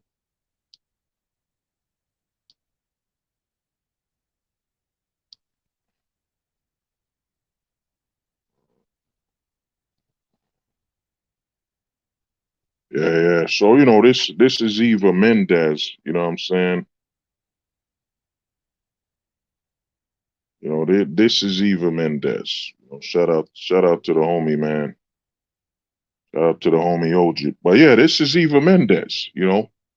Now imagine Eva Mendes. I think she's married to what's his name? Ryan something. Forget his name. He was in the movie Driver. Ryan Gosling. I think she was married to Ryan Gosling. But you know, let me say something though. Let's say she marries you. Okay, she marries you. Y'all get together. Y'all get married. You get married to Eva Mendes. You know, you know what I'm saying? Before y'all got married, y'all madly in love and all that stuff. Good wedding, you know, great wedding, all this stuff. So now how do you stay married? Like, how do you stay married when in the back of her head, she knows at any point she can remove you? She can delete, she can remove and divorce. And then she got a society that just constantly, this ain't the 90s, man. The 90s, yes, there was a divorce rate. You know what I'm saying? But you didn't have advertisements and an entire media, social media, an entire system fueling divorce. You know what I'm saying? There's literally a genre for divorce in movies, man. There's a genre for divorce in movies. There is literally a genre for divorce. You know what I'm saying? There's literally a saying called the starter husband. There's literally a novel, How to Destroy a Man. Dude, there's literally an entire genre on how to destroy the relationship. Now, Matt, now remember, before y'all got married, she respected you. She saw you as a man because you could leave. You could leave at any time, and she had to be careful how she spoke to you. She had to watch out how she talked to you. She had to be careful because she didn't want to lose you. You know what I'm saying? She knew that if she disrespected you, you could leave. This is why the single man is the most attractive man. You know what I'm saying? In a woman's eyes. This is why you had a lot of guys in the manosphere says, well, the honeymoon phase, the honeymoon phase, the honeymoon. What is the honeymoon phase? The honeymoon phase is when the passion is still there because there's still that feeling. It hasn't hit yet that y'all no longer single. You know what I'm saying? Y'all no longer not married. So the passion is still there. Then eventually it catches up. Then she realizes, oh my God, You know, she could basically tell you to roll on the ground and play dead, and you will. You have to. Or she'll put the divorce papers and get access to everything. So what can she respect? A lot of guys don't get a lot of these red pill dating coaches who, you know what I'm saying, who don't have the mental fortitude, who just say, well, you know, there was a honeymoon phase. Yeah. The honeymoon phase is really y'all still hot like when y'all before y'all were married. It hasn't yet sunk in. The paperwork, the legalities haven't sunk in yet. So the honeymoon phase is still there. Remember, there was a longer time where the relationship was built on y'all not being married. Then eventually it changes where she realizes that, yup, she has full control now. She has absolute control. She no longer is with a man, she's with a lap dog. She's with a man that will roll on his belly, anything to avoid the divorce papers. So how can she love the man anymore? How can she care about him when she's no longer with a man? You know what I'm saying? There ain't no such thing as a married man in the West. A married man. You know what I'm saying? Like he still has authority. He still says what you can and can't do. And some guys will bring up, well, you know, that situation happens if she's a foreign, her family's poor or something. Like, dude, we're in America now. America, you could find anybody who speaks any language from around the world here. You know what I'm saying? And or she could go online, talk to some of her girlfriends from where she came from, and they tell her, you're in America now. Screw this bastard. You know what I mean? Here's what you do. Sign up these papers. You know what I mean? So this is what happens. Legally, she can't experience a man anymore. That's why the passion is gone, man. These dating coaches, these lesser pillars, man, lesser pilled, who don't know nothing, will say, well, you know, she lost the honeymoon phase. It's a bait and switch. Ain't no bait and switch, man. You know what I'm saying? It's called she's no longer dealing with a man. She literally could put you in jail in 5 seconds. She's got none to respect about you, man. You're not a man anymore. You're a fucking toy, man. You're a toy.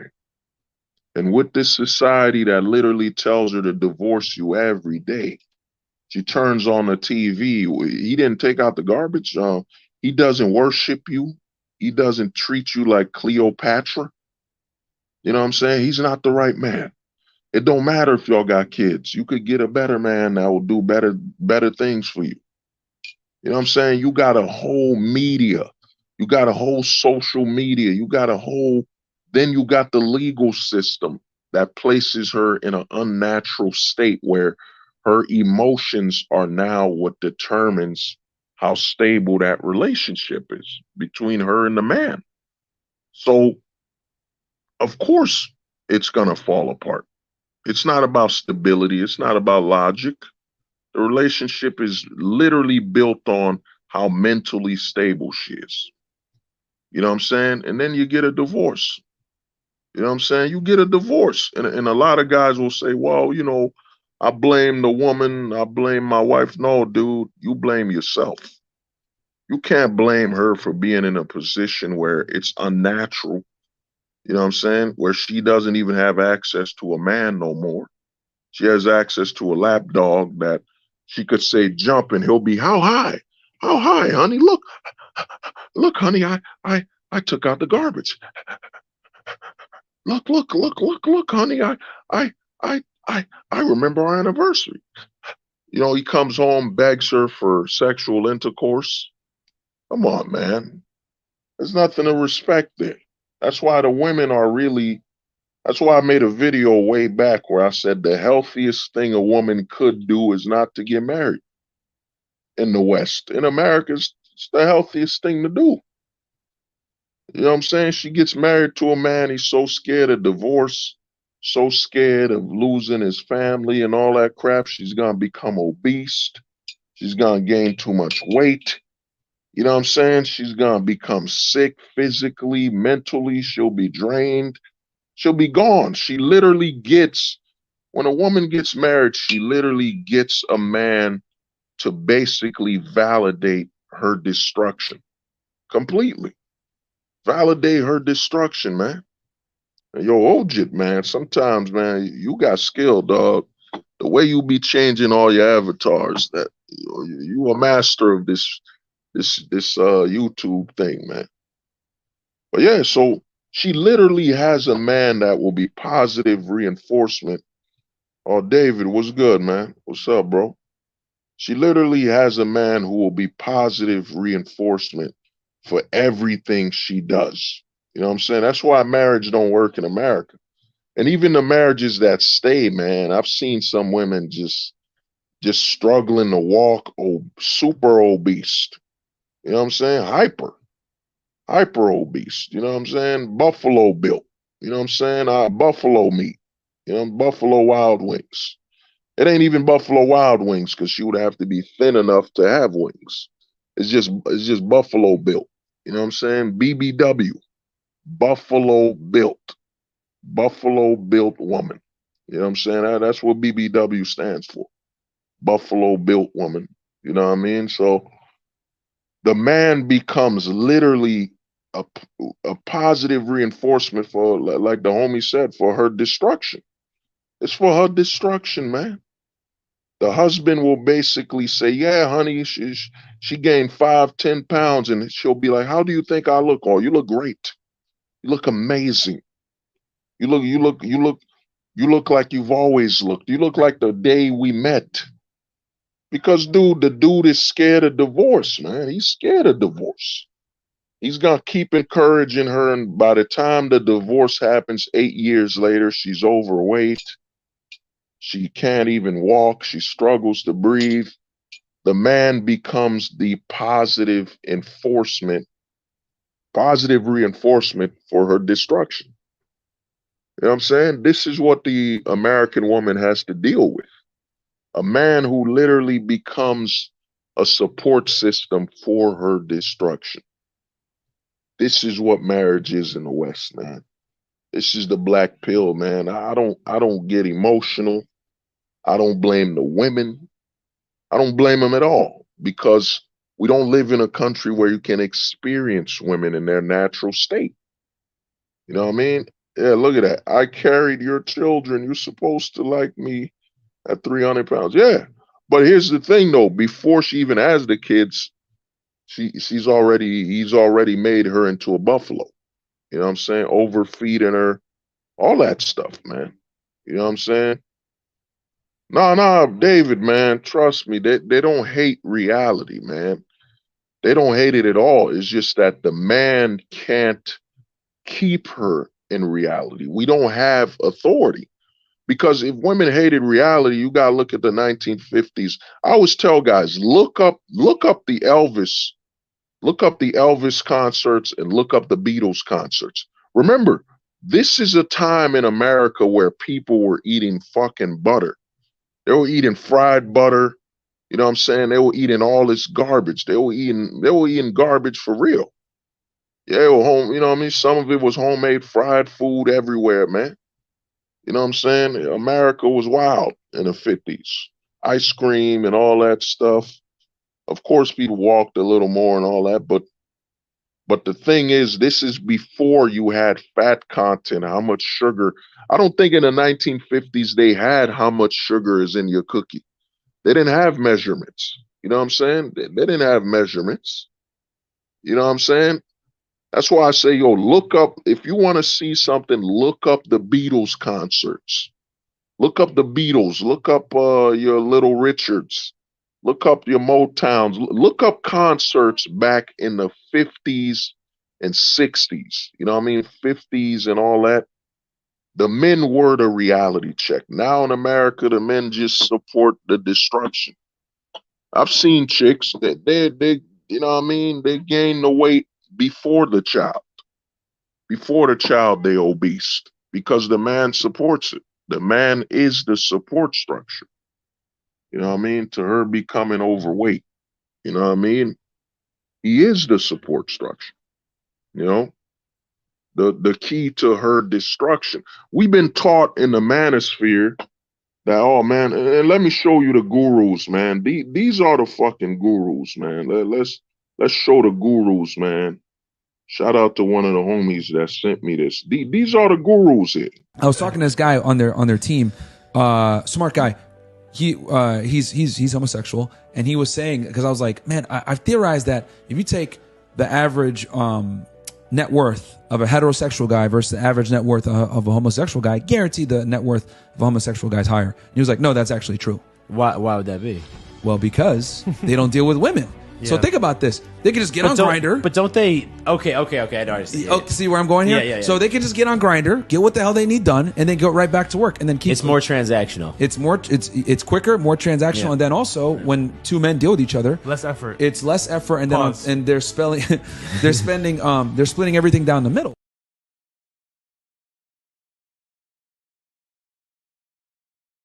Look at that, man. That's Myron Gaines. These are the guys giving advice in the manosphere, man. Guys advocating for you to save money and be homosexual. You know what I'm saying? These are the guys giving advice, man. You know what I mean? Let's go to one more, man. This is a classic. I love this one, man. This right here, I had to do it.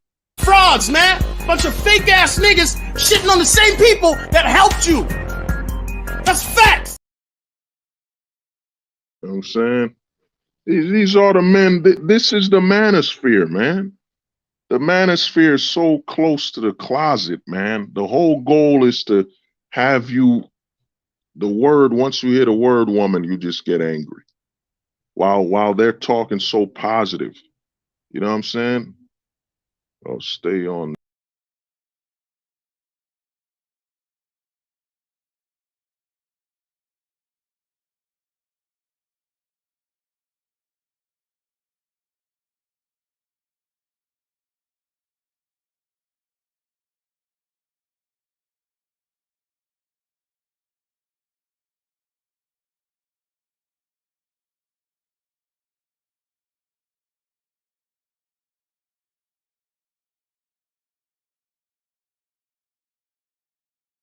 You know what I'm saying? This is the manosphere, man. It's built on having you. I mean, look at this, man. You know what I mean? Look at that. You know, Kevin Samuels. You know what I mean? R.I.P. to Kevin Samuels, who his whole narrative was from the perspective of demonization without understanding that there's no such thing as a high value man in a society where you can't even be a man. You know what I'm saying? You know what I mean? This is the manosphere, man. So the narrative of blaming the woman and all that, dude, man, you can't. You gotta get out of that. You know what I mean? We got, you know what I mean? This is the difference between me and other guys, man. I'm mathematical with the, you know, shout out to the homie JP, man. JP was ahead of everyone, and he still is ahead of a lot of people, man. JP was always saying this, that, yo, man, you can't blame a woman for being a woman and being her natural self, whatever, but you gotta understand, man, with the way the laws are, you know what I mean? With the way the laws are, you ain't experiencing no women, man. Ain't nothing natural about that, man. There's nothing natural in America. You know what I mean? It's nothing but destruction. You know what I mean? It's destruction up here. And, you know, the narrative of, oh, blame the women. Dude, look at the laws. Like, how can a woman even exist as a woman in the West? She can't. You know what I'm saying? I've seen it. Man, I've worked at restaurants. I've worked at bars where I've seen it, man. There's a commercial right now. I forget the name of the commercial, but there's a commercial where this couple travels to Germany or Netherlands, and they were arguing. They were in an argument. This is how fucked up the West is, man. They were in an argument traveling. This is how the West is, man. You know what I mean? Yeah, the homie Ojit, man. Yeah, it's boring. There ain't any man blaming a woman, man, they don't know the system, man. They don't know how society works. You know what I'm saying? The women do not exist in a normal America anymore. I think the last time women were comfortable in America was probably probably in when they were probably the 1800s. I think the 1800s, like around 1860, 1850 was probably the last time, you know, women were comfortable in America. They could just be women. Now it's fucked up, man. It is fucked up right now. You know what I'm saying? It's fucked up for the women. I mean, like I said, the men, we face the world differently. We have a choice. We have a choice. You know what I mean? Like I was showing you. In fact, you know, like I was showing you this photo. You know what I'm saying? Look at Eva Mendes. You know what I mean? Look at Eva Mendes, man. You know what I mean? She wants to experience a man and all that, but she can't. Instead, this is the experience for the modern woman in America. Let me show you. This is the experience. You know what I mean? This is what the modern woman faces in America. You know what I'm saying? A worshiping, simplified, not even a man. You know what I'm saying? It's supposed to be in reverse. You know what I mean? This is what women face in America, man. This is what they face. A simp, full blown. This is the relationship in America. Once that man gets married and gives his balls up, his balls are gone. This is the relationship you get, man. You know what I'm saying? Is it her fault? I mean, you know, Jada Pinkett Smith, you know, I don't support her, whatever, but is it her fault? Like, is it her fault Will Smith is still here, man? You know, still simping, man. Is it her fault that he's playing the role? He's playing this position, but this is the majority of American men right now. This is the absolute goal. You know what I'm saying? This is what men become here, man. And then the thing for women, the other bad thing for women, the women gotta face is that, you know, if a woman wants to deal with a so-called man now, she has to put herself in danger. You know what I'm saying? She has to deal with the so-called bad boy, the prisoner, the dude that will, you know what I mean, beat the hell out of her. You know what I'm saying? Just to experience male authority. You know what I'm saying? A man she can't question. You know what I'm saying? A man that she can't question. You know what I mean? Let me see what the homie Lithium said. I want to be like my two grandfathers who were apex alphas and patriarchs. Yeah. Well, you want to be that, you gotta go overseas, man. You gotta go to certain pockets of Mexico, parts of Africa, Nigeria. You know what I'm saying? South America. That's where you gotta go. You can't in certain parts of Eastern Europe. You know what I'm saying? A lot of guys, shout out to the homie Neo Wolf. You know, me and Neo Wolf be chopping it up. A lot of guys be bad mouthing Europe, but yo, there's parts in Europe, man. There's parts in Europe that's good. You know what I'm saying? You know, you could go to the Cebu in the Philippines. You know what I mean? There's a lot of choices. But you know, let me ask guys here, man. Let me ask you here, man. Is it Jada Pinkett Smith's fault? Is it her fault? Is it her fault this is what she has to deal with? You know what I'm saying? Is it her fault, man? You know what I'm saying? Is it her fault that she's with and remember, Will Smith is globally famous, could have any broad he wants in the world. Anyone in the world, man. Anyone in the world, and look at him. You know what I'm saying? Look at him. This is what women in the West have to deal with. You know what I'm saying? Pandering, soft, feminine men, man. This is the future of America right now. You know what I'm saying? And the woman can't, for her to deal with a so-called man, she's got to deal with a man that's either going to jail, you know what I'm saying? A man who's got a record, crime, criminal record, murder, whatever. For her to deal with a serious, real man in America, he's got to be dangerous. He's got to be so dangerous he doesn't care about the law. You know what I mean? He doesn't care about the law. That's what the women in America got to deal with. Because the law has made men, the man she wants to be with or is with in a long-term relationship, it will get destroyed by the fact that legally, as soon as that man basically, I forget the word right now,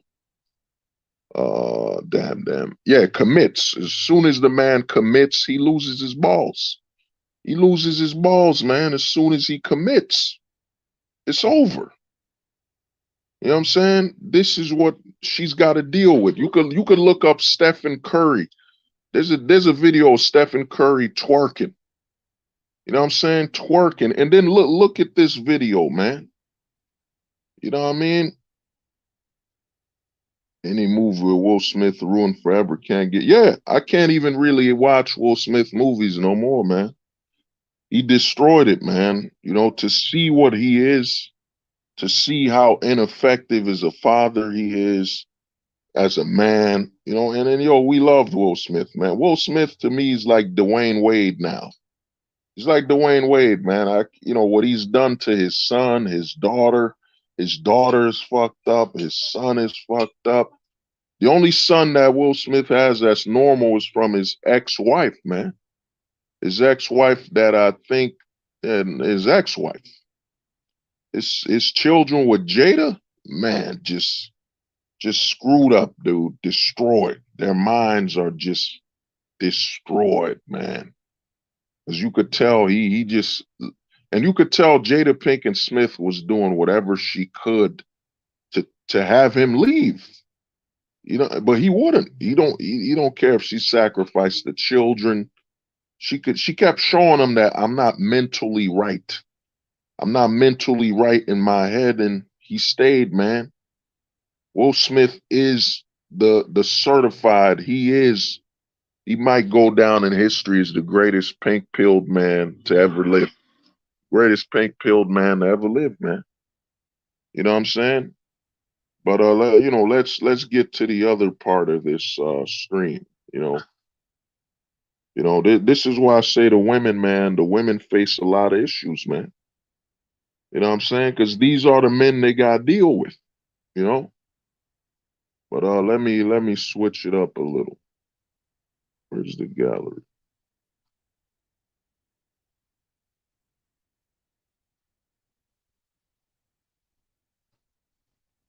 Yeah, there it is. Yeah, man. You know, the positive. You know, this is where we get positive here, man. You know what I'm saying? This is something you don't get in the manosphere, and why you're gonna see why the men never lose, man. The men have to volunteer to lose. Yeah, give me 1 second. Give me 1 minute. Gotta edit it. Man,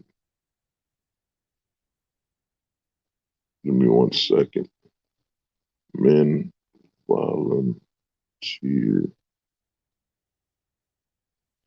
victims.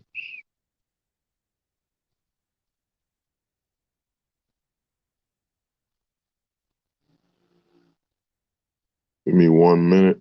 Give me 1 second. Trying to find this banner. Fuck. Come on. Give me 1 second, and just like the video, people. You know what I mean?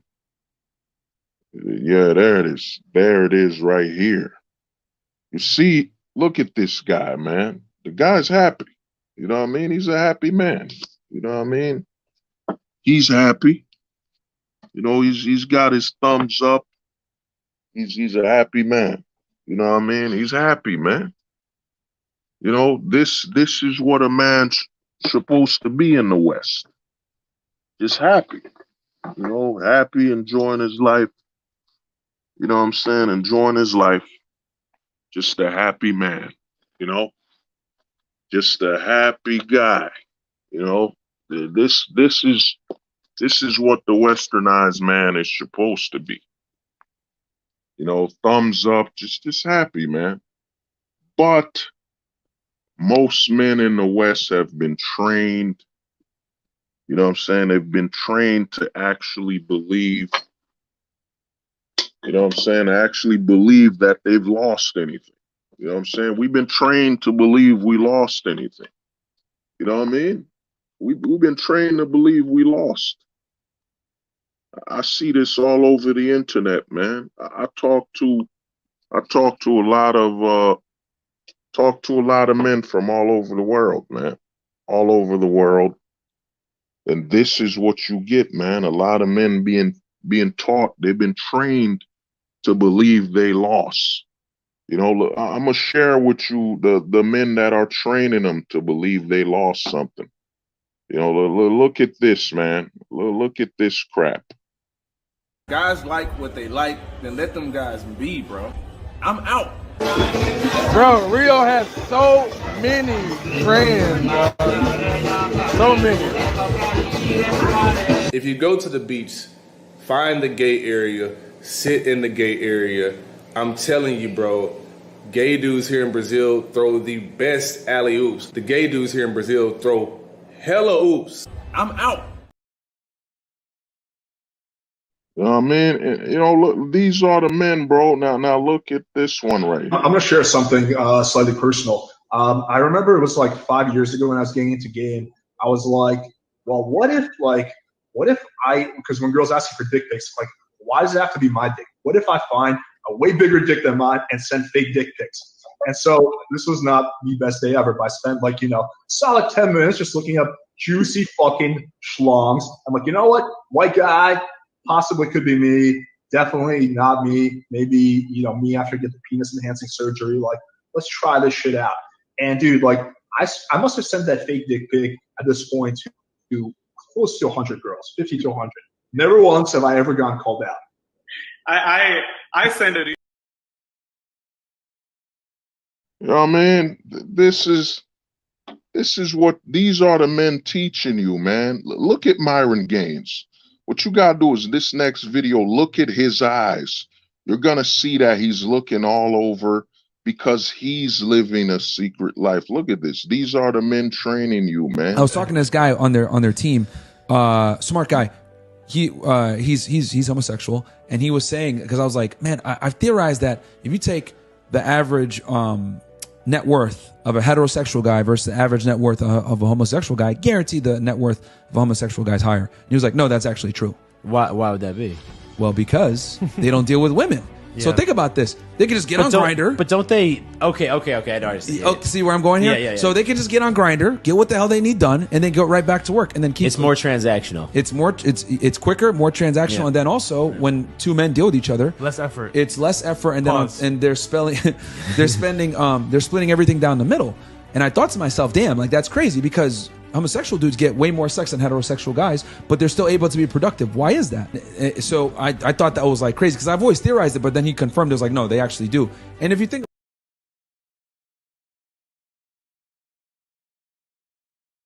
look at this, bro. These are the men, and Myron Gaines is the first guy to tell you, you know what I'm saying? These are the same guys that will tell you if you're transactional with a woman, it's wrong. Same guys that will demonize you for being transactional with a woman when it comes to money and payment. Same guys that will belittle you because you pay some prostitutes or something like that. Same guys. But for some reason, when it's going the gay way, they celebrate. Well, these guys, the relationships are transactional. And think about it. Myron Gaines said, I've always thought about it. What straight man, you know what I'm saying? What straight guy would bring up the relationship of gay men to validate saving money as a straight man. Where does that ring in your mind? Why would I, a straight man, ever think about what gay men are doing to validate my issues with women? You know what I'm saying? To validate my issues with women, I'm gonna reference what gay men do. You know what I'm saying? These are the men that are training men in the manosphere. I've already shared on the channel Andrew Tate saying you're stupid if you don't think a tranny is a 9 and you'd rather sleep with a woman he's describing as Hulk Hogan. These are the men, bro. These are the guys training you. You know what I'm saying? All this woman versus man crap, when really they just want fresh meat, man. They want some fresh meat in the closet. You know what I mean? They want you to hear. They've been training men all over the manosphere. When you hear a woman, to just be angry, be angered. You know what I'm saying? There's a whole video of Myron Gaines demonizing a man for wanting to pay for it, wanting to pay for it. You know what I'm saying? Paying for sex or whatever. To a woman. He lost his mind. He was selling game, cursed this man out, but he celebrates gay men paying for it. But he demonizes straight men for paying women for it. You know what I'm saying? This is the country you're in, man. This is the West. This is why you got shit going around where you got guys like, what the fuck's his name? Jordan Lee Peterson selling you a 12-step book that tells you to clean your room to fix your life. You know what I'm saying? 12 steps to fix your life. Clean your room. You know what I'm saying? Be angry. No, it's not just be angry, OG. It's be angry at women and celebrate gay men. That's what being straight. In fact, I'm gonna play it one more time. Just look at his eyes, man. And that scene where he said, like, you'll notice Fresh CEO says no homo, and Myron just pauses a little and look at his eyes, man. Look at Myron Gaines' eyes. It's all over the place, and it ends with him admitting that he's been thinking and studying this. What straight guys?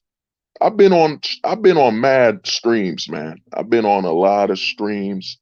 I've been on probably on my own channel, I've got over 8,000 hours of streams. I've been on other people's channels for over 500 hours, you know?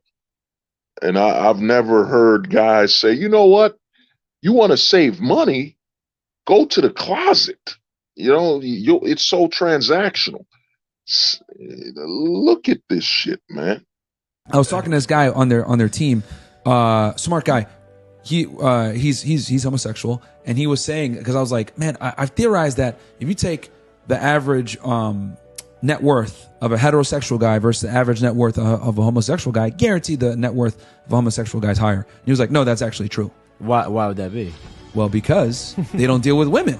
So think about this. They can just get on Grindr. But don't they? Okay. I don't understand. Oh, see where I'm going here? Yeah. So they can just get on Grindr, get what the hell they need done, and then go right back to work, and then keep. It's more transactional. It's quicker, more transactional, and then also when two men deal with each other, Less effort. it's less effort, and then they're splitting everything down the middle. And I thought to myself, damn, like that's crazy, because homosexual dudes get way more sex than heterosexual guys, but they're still able to be productive. Why is that? So I thought that was like crazy, because I've always theorized it, but then he confirmed it was like, no, they actually do. And if you think about it, you look at Miami, you look at Austin, Texas, you look at New York City, you look at San Fran, any of these cities that have like super high homosexual populations, they live in the affluent areas.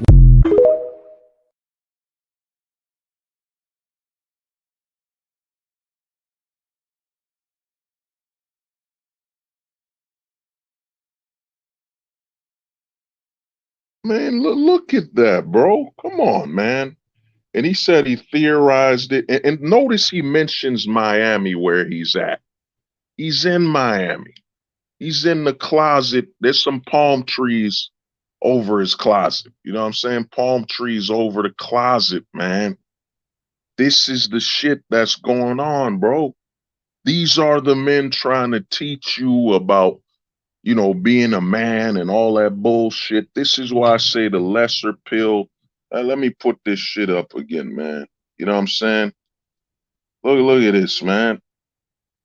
This is why you get an RIP sign to the red pill, man. In fact, let me put the legendary. You know what I'm saying? The legendary, man. I might make this into a shirt. You know what I'm saying? Legendary stream. Shout out to the homie David Little, man. Yeah, he burned in midnight. He really thought about it, and he said that his gay friend confirmed it. Confirmed it. And how you know Myron Gaines is in the closet, so you're telling me men that are bachelors do not save money? He's basically implying that if you're not a gay man, you're not saving money. You know what I'm saying? If you're not in the closet, you're not saving money. That's how these guys talk, man. That's how these guys think. Well, you know, if he's in a closet, you save more money. It's more down the middle, more transactional. You know what I'm saying? He's on his knees, man. Myron Gaines been knee touching other men since 1999. You know what I'm saying? Notice he named there's videos of this dude at pride parades, all that. You know what I'm saying? Yeah, MD shared that. Him at pride parades. And like I've been telling guys for years, man, they get comfortable. They get comfortable and they will reveal what they really are about. They will reveal who they truly are, man, that they're in the closet. You know what I'm saying? Myron Gaines is 100%. You know what I'm saying? I'm going to tell you this, man. He only eats his Wheaties in the closet. You know what I'm saying? Because he's a champion. He's a champion in the closet. You know what I'm saying? That's the only place he eats Wheaties is in the closet. You know what I mean?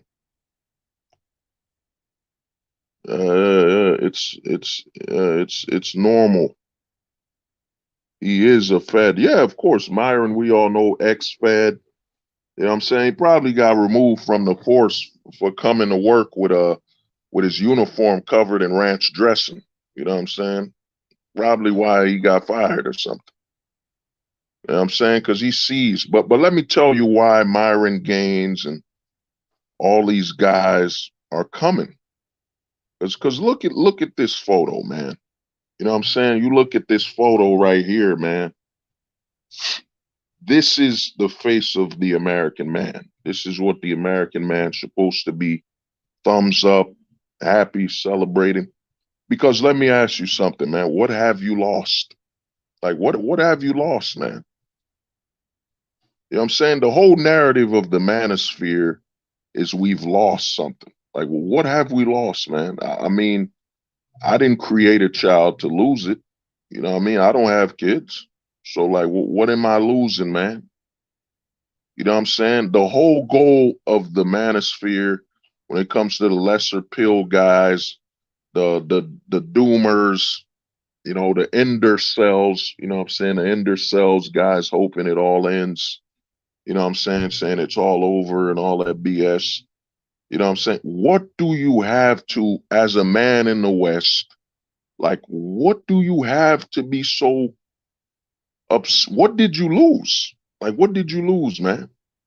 You know what I'm saying? They keep telling us to look at these thoughts like there are women, man. Everything I've seen in the manosphere is telling a man to be upset about women that aren't his.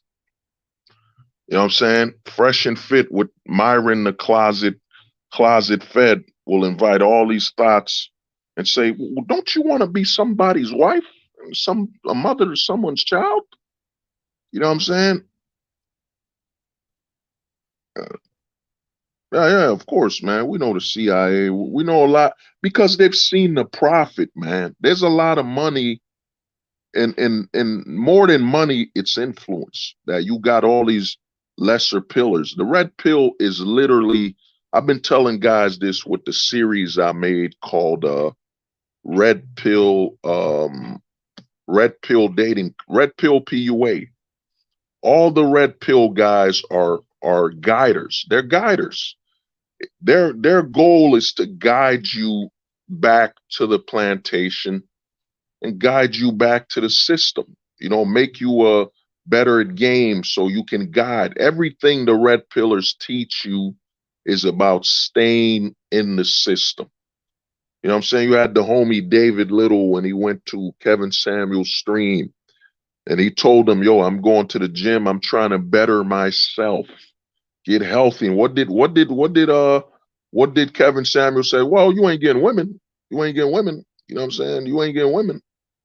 You know what I'm saying? They always got to bring it back to that. They always got to demonize you to get you to return to the system. You know what I'm saying? You got to return to the system. There's not an option for you to be out of the system, man. I've been telling guys there are literally, you know, the red pill guys are nothing more. Yeah, he said he cursed. And the thing is this, he sacrificed David Little and another man. I'm hard on men too. If you're a male content creator and you got to be hard on men to be hard on women, whatever, you're lost. You already lost, man. You ain't bringing nothing of value to men. I've been telling guys this for years, man. There's a lot of men, the PUAs, all these red pill dating coaches, these red pill gurus, they're guiders. Their goal is to guide you back into the system and keep you there, getting you enraged. Like, look at the photo of this dude, man. This is supposed to be you. You making your money, you living your life, man. You already know the answers. Any man who knows the answers that is sad and crying and feeling down, for what reason? You already know the system, man. You ain't buying into dreams no more, man. You know what I'm saying? There's so many men in the manosphere that just wish they could be ignorant again. Go back to chasing dreams and living for a whole new world, a whole new place. Trying to remember that song. It was that Aladdin joint. A whole new world. You know what I'm saying? This is you, man. And notice what I call it. Men volunteered to be victims. In America, man, they want you to volunteer, man. A lot of men think, well, you know, there's volunteers for the military. No, man, there's volunteers to be in the system. And the whole goal is to have you as a man to volunteer to be a victim. You know what I'm saying? You know what I mean? In fact, let me switch it up because this banner's a little wrong. This banner's fucked up. You know what I'm saying? Shout out to the homie JP, man. You know, let me switch it. Let me show you. Volunteers.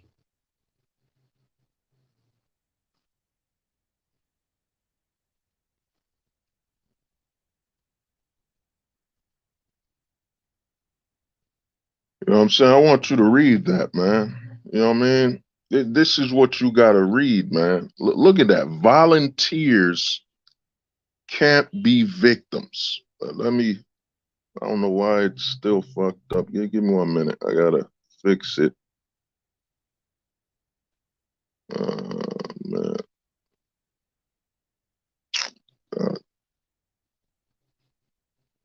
Give me.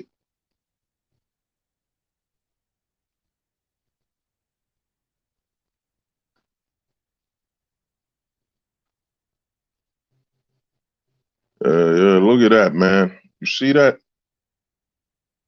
He trying to drum up, you know what I'm saying? Boy, look at that. Volunteers can't be victims, man. I remember the homie JP reminded me of this quote I said years, you know, a while ago. Volunteers can't be victims, man.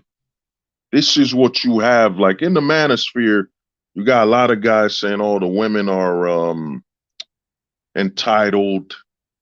They're crying. They're entitled. They're gaslighting.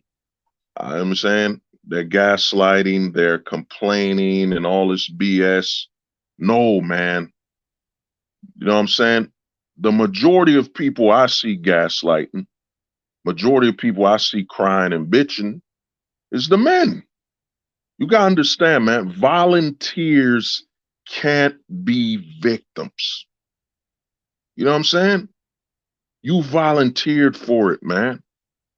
The whole goal, the majority of the manosphere is built on volunteers pretending to be victims. When in reality, volunteers can't be victims. Your divorce don't matter. You being on child support, none of that matters, man. You made your choice. You volunteered for that, man. You know what I'm saying? We in a new era, man. This is Black Pill 4.0. And 4.0, man, you know what I'm saying? We don't give a fuck, man. I'm not here to be your fucking counselor and, you know, talk to you like you're some child and say, oh, it's her fault and you were such a good man and you would have made such a great father and you're just such a blessing to this world. How could she do that to you? You're such a good man. Yo, man, get that bullshit out of here, man. I'm not here to comfort you and support your lack of accountability. Volunteers can't be victims. You know what I'm saying? I'm going to make that into a shirt, man. Fuck that. I'm going to make that into a shirt because a lot of men need to read that every day, man. Forget the Bible. You know what I'm saying? If the Bible ain't helping you, just wake up every day, every morning, every time you wake up, just say, volunteers can't be victims. Look in the mirror. Say that shit like 10 times to yourself. You know what I'm saying? Save it on your phone. Volunteers can't be victims. You know what I'm saying? Volunteers can't be victims. You got to keep saying that to yourself every day. If I volunteer, I'm not a victim. Volunteers can't be victims, man. The whole manosphere is predicated, and the majority of it is built on babying grown men, man. Babying you to have you not be accountable, man. Volunteers can't be victims, man. I'm gonna tell you something. I don't care about what you've been through. I'm not gonna be crying for you. I'm not gonna be crying for you. I'm not gonna be holding your hands. My wife left me and took my kids. Okay, what about that? You volunteered for that, man. You volunteered, dog. You know what I'm saying? You want to be a man. You truly want to be a man, except that you volunteered. You volunteered for this, man. And the woman you're with, it ain't her fault. Is it her fault you volunteered? You know what I'm saying? Whether you knew the law or nothing, you knew the law. Every man is a running joke since the 90s. Divorce has always been a running joke. Men already know how the law and the system works. They just want to believe that, well, if I believe enough, like Peter Pan, if I believe, I'll make it. You know what I'm saying? No, dude, you're a volunteer, man. A volunteer cannot be a victim. You know what I'm saying? You know what I mean? Volunteers can't be victims, man. I don't care if your girlfriend cheated on you. I don't care if your girlfriend, guess what, got pregnant by another man and got you to raise it. You know what I mean? That's on you, man. That's on you. The first step to returning to reality is accepting where you volunteered to be a victim. Once you accept this rule that I volunteered to be a victim, then you realize, shit, volunteers can't be victims. So, yeah, I volunteered for this, man. You know what I'm saying? I got to live with it. I got to accept accountability. You know what I'm saying? The whole manosphere is built on, yo, my wife stole my property. She took my house. She took my horse. You know what I'm saying? I remember I used to watch it, MGTOW's Freedom. Say, yo, my wife took everything from me. Dude, you gave her. You gave her everything. Like, what was she supposed to do? You know what I'm saying? Not take a gift? Fuck, I've taken gifts I never wanted. You know what I'm saying? You had a choice, man. Volunteers can't be victims, man. You volunteered for it. What is it? I almost volunteered to be, you know what I'm saying? I almost volunteered a few, what was it, maybe last year or 2 years ago, I almost volunteered to be a victim. You know what I mean? And when it happened, I was like, holy shit, man. I really volunteered. I mean, volunteers can't be victims. I was walking this chick, you know what I mean? And all, I was simping, and bam, I almost became a volunteered victim. But you know what I mean? You see this photo of this guy, man, this is supposed to be you, man. You know what I'm saying? Smiling, enjoying your life, bro. You already know the solutions. This is why I say most men aren't black pilled, man. A black pillar ain't complaining. You ain't complaining about nothing. You accept it for what it is, man. We know the situation. And you know what I'm saying? I went along and literally, let me show you, I gotta show you something else. Give me 1 minute. Give me 1 second. Give me 1 second.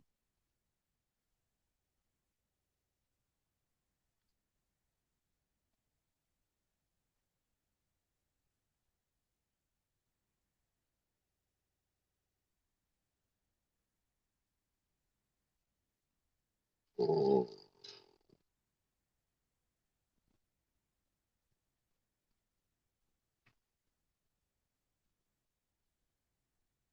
You know what I mean? Give me 1 second. I gotta bring up something. Gotta delete something. Give me 1 minute. Yep, let me delete that. Let me show you something. You know what I mean? Yep, it's loading up. Give me 1 second.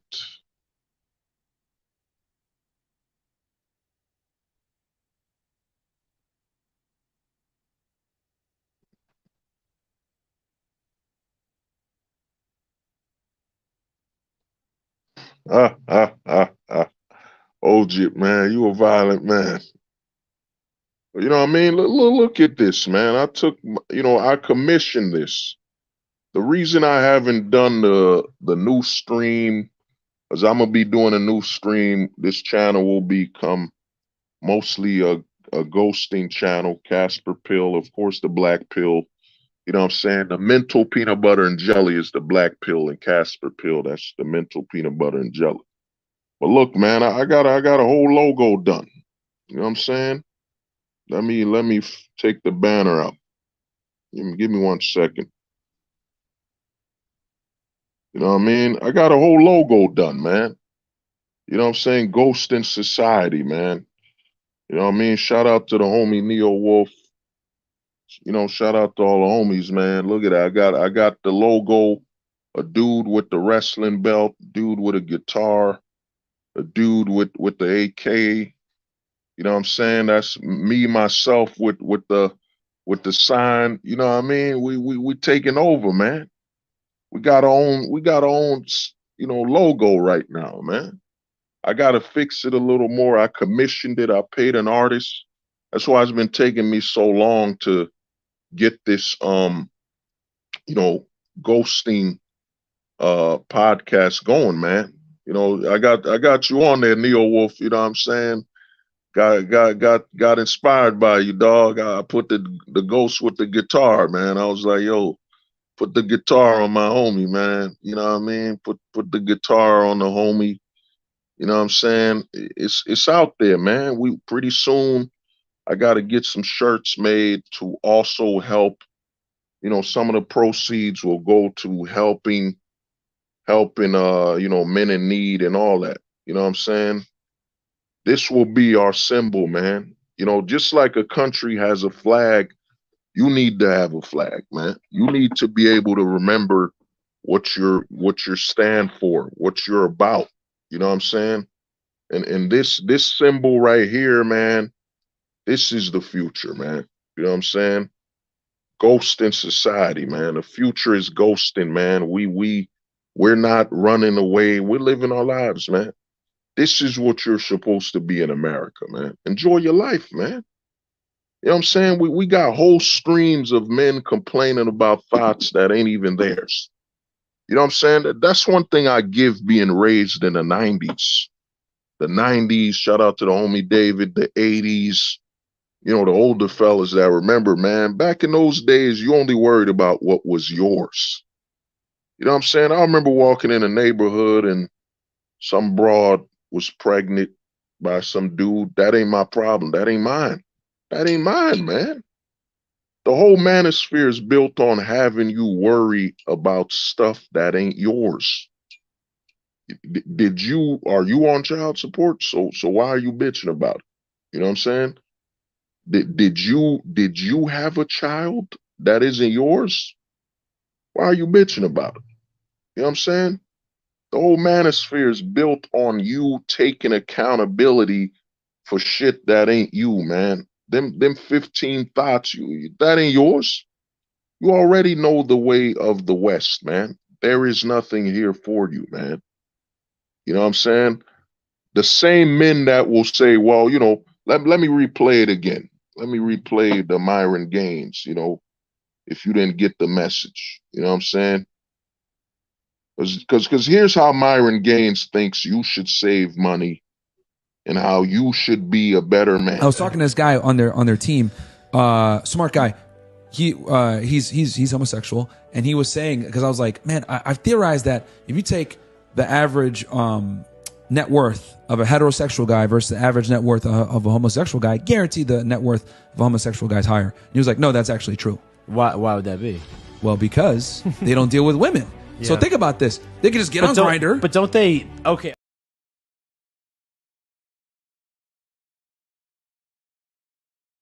Oh, man, come on, dude. What?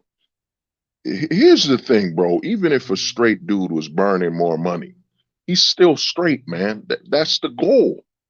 He's straight. Who cares if he's burning money? These are the gurus, man. They want you to complain and worry about things, and they want you to give up your manhood. You know what I'm saying? Notice how confident he said, you know, they don't deal with women.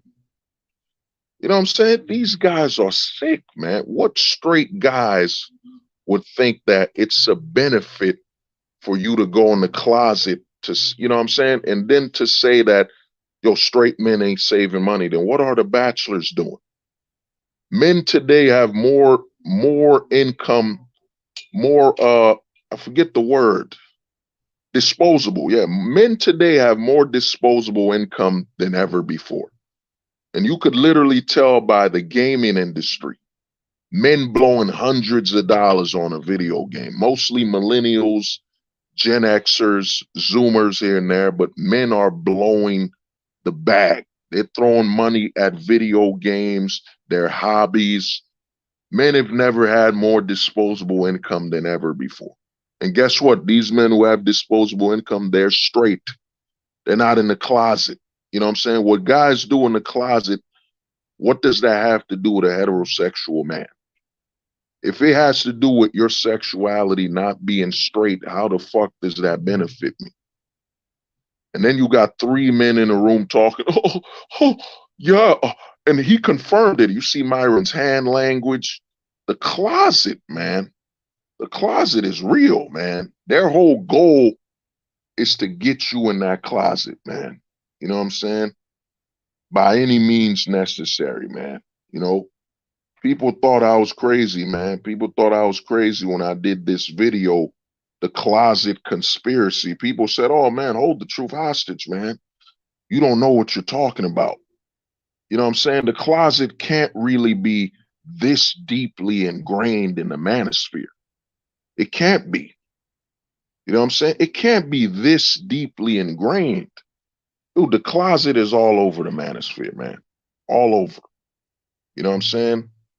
The manosphere is just, their goal is to have you angry at women. And I've been saying this for over 3 years. Their goal is to have an open prison policy. Open prison policy is that just like in jail where you can't get women, well, look at being outside of jail, since you can't get women, that you're not gay, you're not in the closet. You're just doing this until you can get some women. They want fresh meat, man. The straight man has never been more vulnerable than he is today. You know what I'm saying? He doesn't have a father to teach him, yo, man, be wary of other men, especially other men. When you around other men, yo, keep your shield up. You know what I'm saying? Make sure them walls is built of steel bricks around other men. They didn't have a father, so they'll attach to any man. You know what I mean? I was talking to a dude in New York I was working with. You know what I'm saying? He was a drug addict. You know what I'm saying? He was on drugs while we were working. And he was bragging about, yeah, man, I got a homie, one of my best friends is in the closet. And I'm like, oh, yeah. What? Repeat that? He said, one of my best friends is in the closet. And, you know, and they always do this. They always do this when they want to make you comfortable. They challenge your heterosexuality. Yeah, my best friend's in the closet, but I'm comfortable with my sexuality.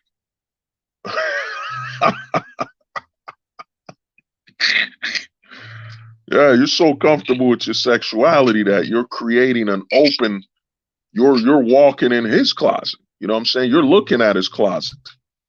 I'm comfortable, bro. Comfortable with my sexuality, so my best friend is in the closet. Nah, dude. You're staying close to a guy that's in the closet. So when it's time for you to enter, you will have no guilt. No guilt. You got a support system waiting for you when you're finally prepared to go into that closet. You know what I'm saying? You know what I mean? Yeah. So that law and the order meme, yeah. Oh, law and order, yeah. That law and order, yeah. Oh, that meme is real, man. You know what I'm saying? Like, yeah, so this is what's going on, man. You know? Let me get back to that dude's photo. You know? Yo, this is supposed to be you, man. This is supposed to be you. You already know with the black pill knowledge, we know more. The red pillars, they just focus on the marriage law and blah, blah, blah, that garbage. No, we know more than they will ever know. You know what I'm saying? The black pillar, the red pillars are still talking about shit I was talking about over 3 years ago. You know what I'm saying? Evolved. You know, we black pill 4.0. I now know that the black pill has a weakness. You know, the weakness is you can't experience it outside of America. That you literally have to keep the black pill here. If you leave America, you can't take the black pill with you. You know what I'm saying? That's what the black pill 4.0 is. That's what I learned. You gotta keep it here. You can't take the black pill abroad. You're going to jail. You know what I'm saying? You're gonna go to jail. You know what I mean? This is supposed to be you, man. Happy. You know, shout out to the homie David, man. I'm about to collab with David on some music he's doing. David to me was one of the biggest, you know what I mean, one big inspiration. I've been doing music, you know what I mean, but it was cool to see that David was like, yo, man, I'm going to play some music, bro. I'm going to still enjoy my life. I'm going to get back on the scene and play guitar, perform. And then the homie Neo Wolf was playing his guitar, living his life. Bro, the black pill is not about staying in your fucking, in the shadows, hiding your life. Nah, man, the black pill is living your life, enjoying it. We know the problems of the system, man. And you know what I'm saying? Like I said, man, it's a very simple code of conduct. You know what I'm saying? You know what I mean? In all honesty, I don't even got to say the pills or nothing. This is very simple. This is very universal. This is universal right here, man. Volunteers can't be victims. You know what I'm saying? For those guys that are saying, man, how do I talk? How do I share the black pill knowledge? You know, how do I talk to normies or normal people? Just say this: volunteers can't be victims. That's it. It took me over, you know what I'm saying? I came up with this quote probably over a year ago. It was on some stream. Shout out to the homie JP Hives. Volunteers, you know, JP reminded me of this quote. I said, volunteers can't be victims. That's all you got to say. You don't got to say I'm black pilled or none of that. Just speak from the perspective of volunteers can't be victims. One of your homies come at you, yo, my girl is cheating on me. They say, yo, man, volunteers can't be victims, bro. You chose her, you stayed with her, you ignored some signs of what she is and who she is. And this is what she does. This is what she wants to do, man. Are you going to stay a volunteer? Because volunteers can't be victims. You going to stay in this relationship and keep volunteering to be a volunteering? Because if you keep volunteering, bro, don't talk to me about it. Don't come at me bitching about your girl and what she's doing to you, man, because you volunteered. And a volunteer can't be a victim, bro. You know what I'm saying? But, you know, let me open the lines. You know, this is supposed to be you, man. The whole manosphere, before I finish open up the lines, is that you're a man in the West, man. You're free. The Matrix got nothing to do with us men. This is why when the stream began, I said the women, it makes more sense. The women are in the Matrix where they were born in it. They were born with the laws being the way they are. And a man is trying to give them the red, you know, trying to tell them, stand beside me, a good man, and I'll take care of you. You'll be stable. Just follow my laws and my rules, or stay with the government. You know what I'm saying? And a woman struggles. Women struggle because they legally have no reason. The culture, I talk to a lot of guys online. They want to bring up culture. Well, hold the truth hostage. It's culture. Man, fuck your culture, man. It got nothing to do with culture, man. The culture is created on the law. The law determines the culture. So you're telling me with hip hop being the way it is, like, you know, hip hop when it started in the 80s, before the crack epidemic, before the government threw drugs into it. So you're saying the culture was always violent and rapping about killing each other and destroying each other? Or was it when the law came in and the law put crack and drugs in there, it changed it? The culture is a reflection of the law. You know what I'm saying? The culture is a reflection of the law, man. You know what I'm saying? The laws dictate the culture, man.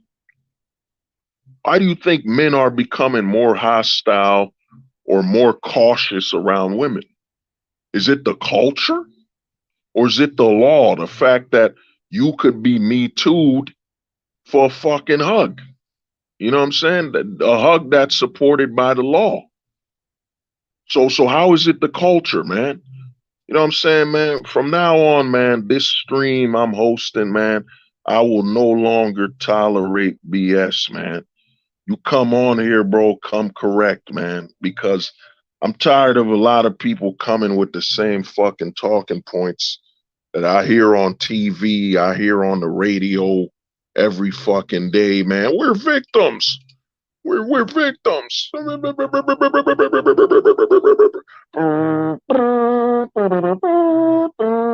what I'm saying? Everybody's trying to be in the victim marathon, dude. We're not. The culture, the whole culture, you're telling me before the Me Too thing, where the law was put on blast, when they put it completely center that, yo, you could be Me Too'd. You know what I'm saying? That we were like this. Men were very scared. Dude, I was working at a bar in New York. I think it was 2016. I was working in a bar in New York as security. You know what I'm saying? I was getting a lap dance by this Jamaican chick. Oh, man, she was hot. She was fire. I was just too loyal to my job, man. My problem is I look back, I'm like, man, I could have ran through the city, man. I could have gone full Tyrone mode. You know what I'm saying? Full time, shout out to MD where he said you become a werewolf. I could have gone that. You know what I mean? I could have gone full blown Tyrone. You know what I'm saying? But it is what it is, man. I'll try to do that this Saturday. Go to a bar or something. But the thing is, man, I saw it in 2016 where some businessmen were like, yo, they were drinking beer together and they were like, yeah, bro, you heard about this Me Too thing, man? Yo, this stuff is wild, bro. If you just do this, you do that. Because the manosphere, a lot of guys like to think we're ahead of the curve. We're in this exclusive club. If you're not in the manosphere, you're not keeping up to date. Dude, the average man is your fellow man. They're keeping up too. I was up there, man. Dudes that were in business, young dudes. They were like in their 20s or something. Probably just got the whole lawyer or IT job, whatever the hell they were doing, stock marketing. They were talking about Me Too, man. Me Too wasn't a culture shift. It was literally literally putting the law in the front of men. You know what I'm saying? Obama was the nail in the coffin, man. Obama's whole goal was to destroy, he went further when it came to destroying straight stability. He went full blast with it. He said, you know what, man, fuck you straight guys. I'm here for the alphabet. You know what I'm saying? That's what he was here for. You know what I'm saying? Obama, what did Obama do for straight people or anything? Obama destroyed the whole country with his full support of the division. You know what I'm saying? So you got to understand, dude, you're in the West, man. These women ain't yours, bro. They ain't your problem. In the 90s, I'm a product of the 90s, man. One thing I remember in the 90s, sticks and stones may break my bones, but words may never hurt me. You know what I'm saying? Physically, words may never hurt me. And if they do hurt me, then I need to get stronger. I need to really look up, do some exercise or some shit, join a gym, boxing. Because if a motherfucker's words hurt me, then yeah, I need help.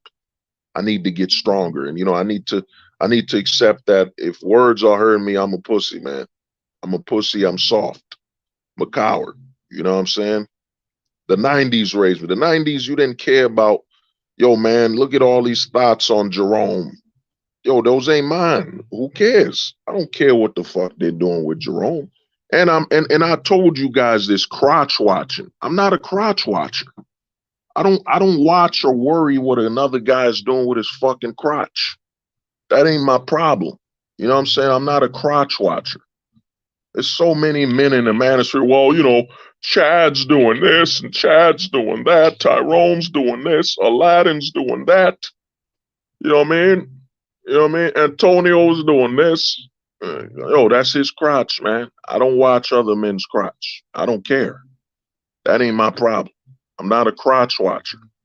You know what I'm saying? And I learned crotch watcher, the word. I flipped that. I came up with that after, flipping the word pocket watching. You know what I'm saying? And in the hood, people know about that pocket watching. There's a lot of people watching other people's pockets. Well, I don't watch other men's crotches, man. I don't care what you do with your crotch. That's yours. Do whatever the hell you want to do with it. You know what I mean? Bang 30 Cougars. Bang 50 Stacys. That's you, man. That got nothing to do with me. And those women ain't mine. The whole manosphere is built on making you responsible. You got fucking Andrew Tate going on Fresh and Fit, cracking his, putting his fingers together like he's about to do a jutsu from Naruto, activating top G jutsu. Well, you women, you'll never be, a woman's value is as high as when she's 30, and repeating the whole Bible verse of the manosphere. Yes, you're gonna hit the wall. I'm gonna tell you guys something. Yo, women don't hit the wall, man. The wall, technically, it doesn't exist. The wall is a scam because guess what? A woman at 40, 50 could walk somewhere and walk out with a man. You know what I'm saying? And keep them. It's how fucked up the West is. Keep them. She could be a cougar at 45. You know what I'm saying? That dude comes to a crib, is clean. She cooked for him after banging him or cooked before banging him. And he's like, oh man, I'm going to keep this. You know what? I'm going to stay here. I'm going to keep that. You know what I mean? I'm going to stay with this one. And, you know, I'm going to break another narrative, man. I used to do these videos where I would expose the lies of the manosphere. I had a whole section, but, you know, people didn't keep reminding me or sending me requests, so I forgot about it. But another narrative I'm going to expose is the narrative that men are more visual. That's a goddamn lie. That's a goddamn lie when it comes to men are more visual. That's a lie. Because don't you see the majority of women men are with? Majority are super average, man. You know what I'm saying? Super average or obese, buffalo built, piglet built. You know what I'm saying? Men aren't that, you know, men are visual. Men are technologically visual. When it comes to visuals and technology, yeah. Fucking love the technology aspect. You know what I mean? But the whole narrative that we're visual, if we're so visual, how come the women are the ones wearing the most makeup and all that? How come we're not the ones peacocking? You know what I mean? How come we're not the ones wearing all these colors and all this shit, man? If we're so visual, how come we're not the ones maked up? You know what I'm saying? How come we're not the ones trying to stick out and be all bright and super colorful and attract women since we're so fucking visual? You know what I'm saying? The majority of men, their favorite colors tend to be dark. My favorite color is red. I like red. I love red, red Power Ranger. And I can wear black. I can wear black all day. You know what I'm saying? Black shirt, all black. You know what I'm saying? I would wear all red, but you know why not? You know why? Gang violence. You know what I'm saying? If men are so visual, how come we're not that visual when it comes to how we dress and all that? How come we're not so bright and colorful and all that?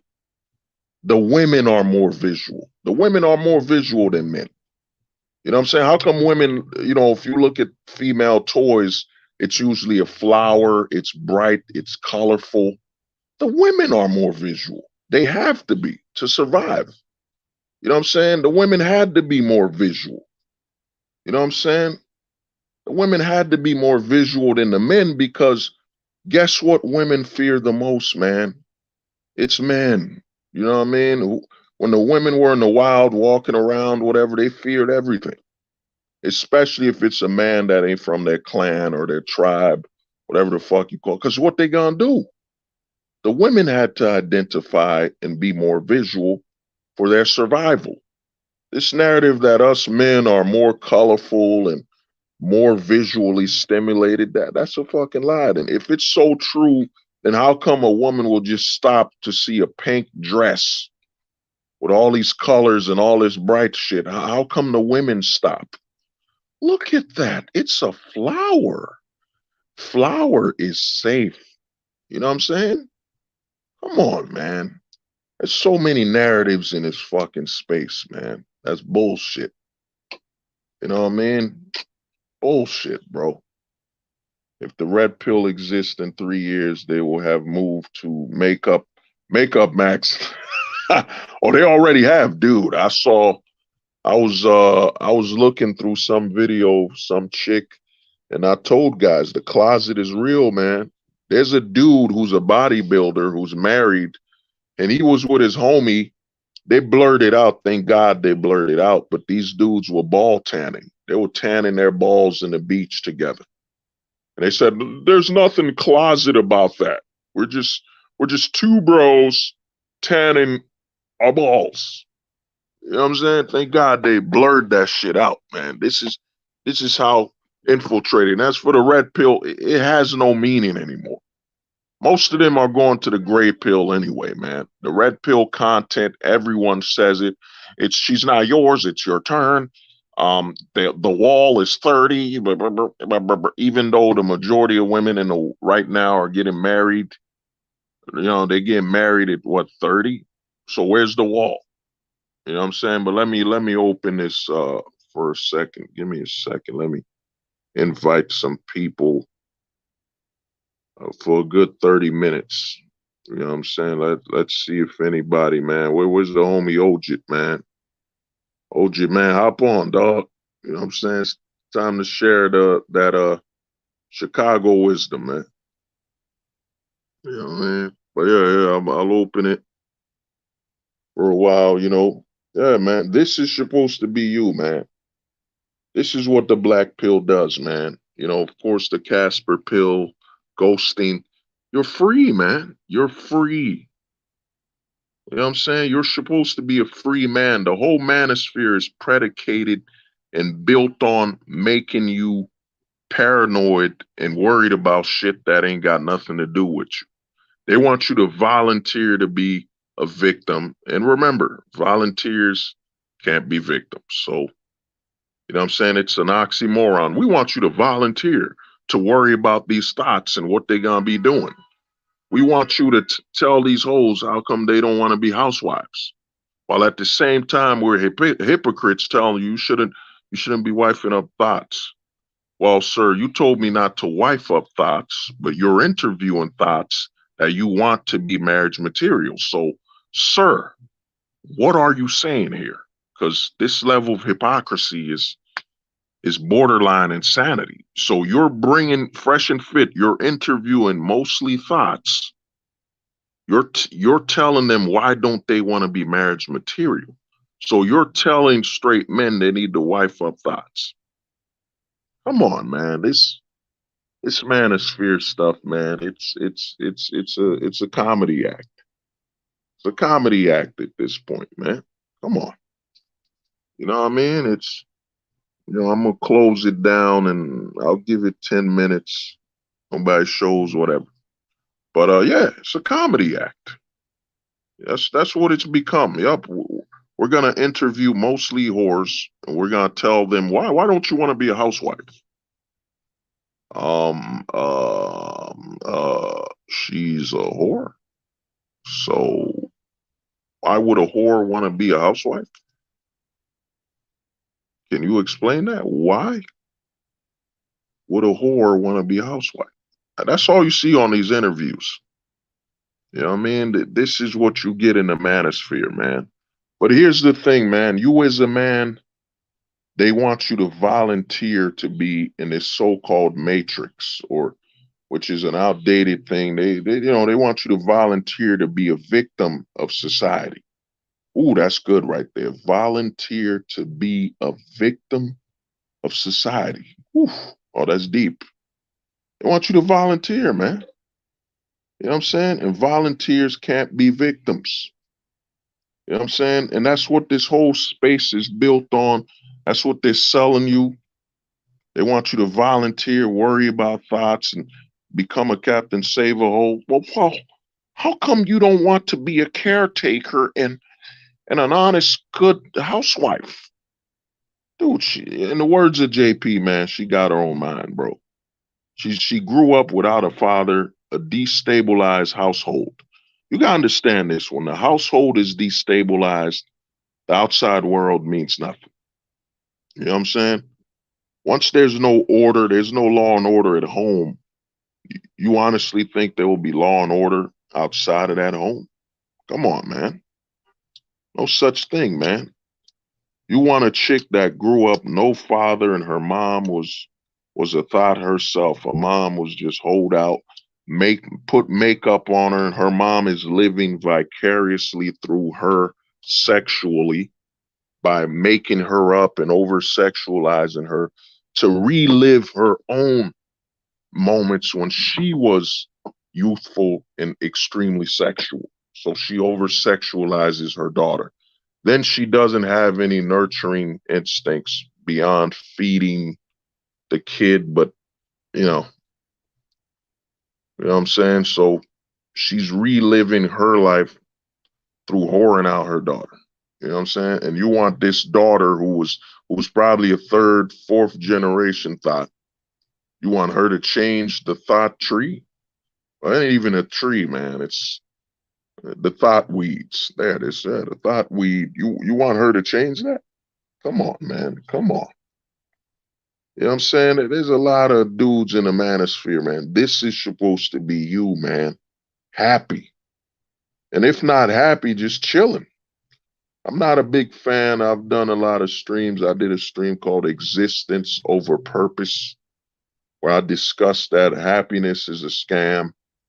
You know what I'm saying? Because you're not really happiness. In actuality, happiness is a luxury, not a necessity. It's a luxury. Not a necessity. It's a luxury, man.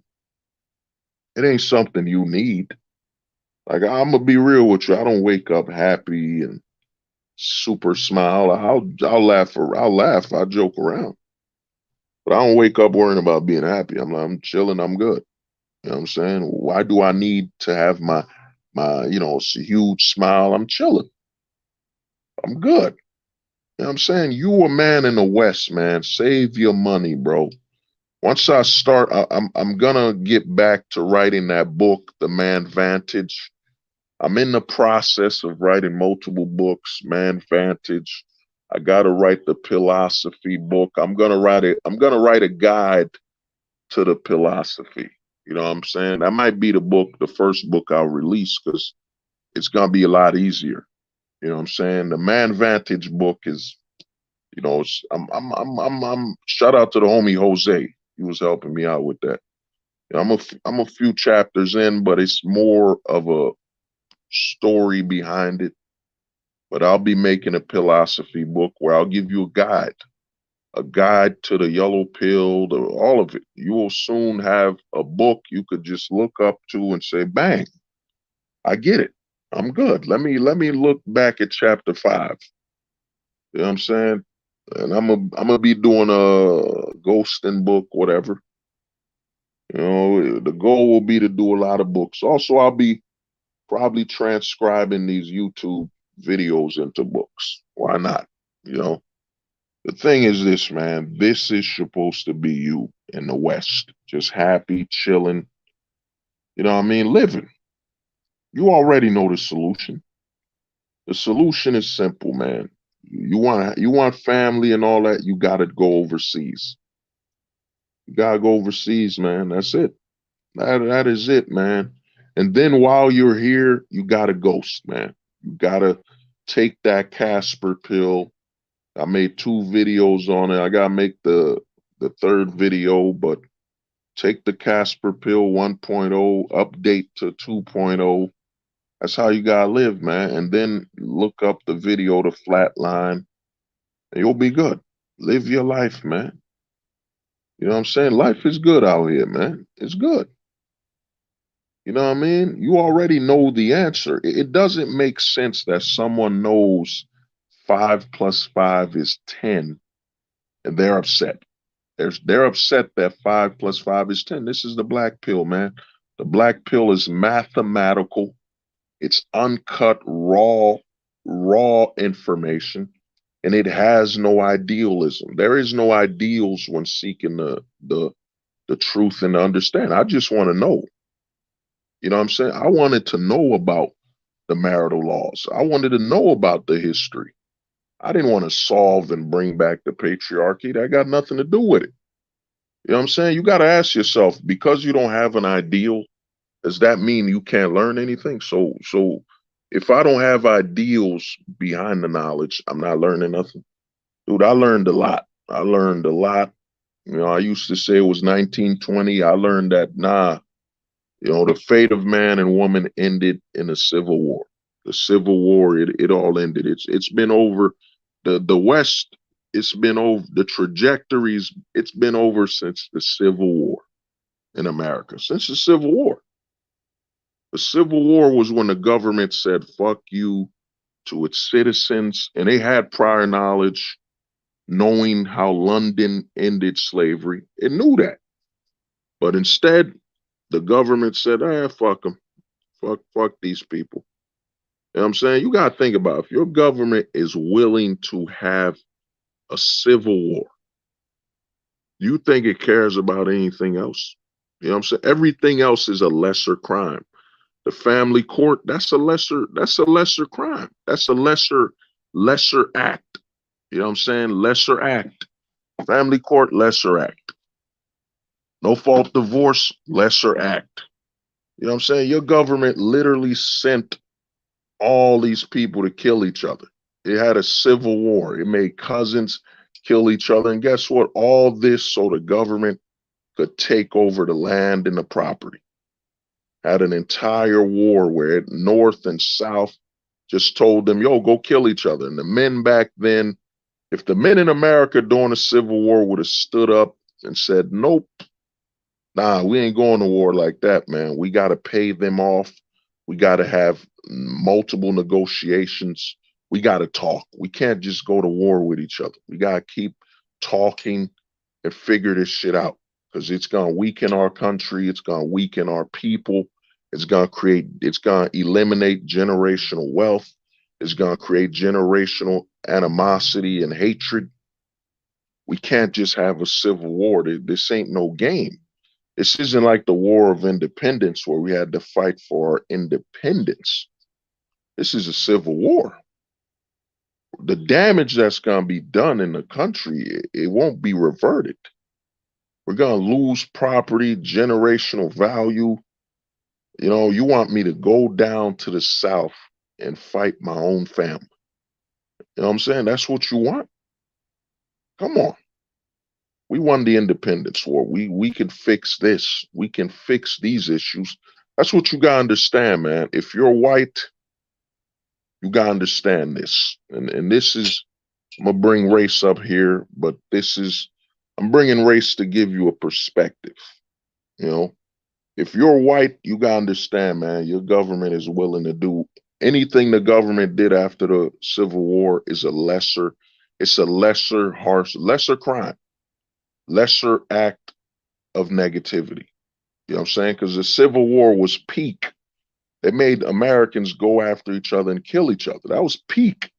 That was peak government, you know what I'm saying, oversight and government violence. The government had a civil war. You think it cares about the family? You think it cares about your family and all this other crap? Everything it's done after the Civil War is a lesser crime. Lesser crime, lesser act, lesser harsh act. That's what it was. You know what I mean? So, you know, if you're white, you know what I'm saying, I'll talk to some of the homies that's white or European or could qualify as white. They come here, you know, they're German or whatever. They call them white even though, yo, they're German.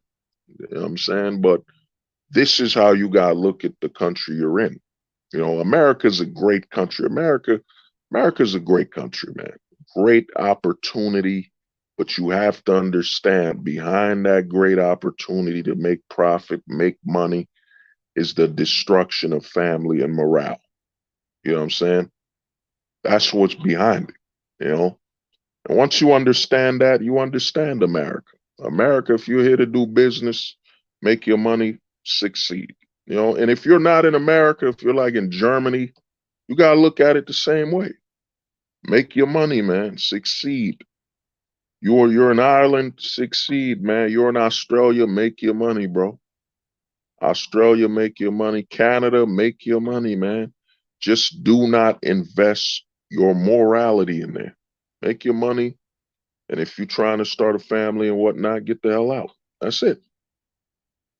But you know, it's been a while. I wanna thank everybody for coming in. You know, I want to thank everybody for listening. And you know, I want everybody to understand, you know, you gotta be ghosted, man. This is the future here. You know, and remember, man, volunteers can't be victims. Volunteers can't be victims, man, and you gotta understand. That's facts! That's facts! That's facts!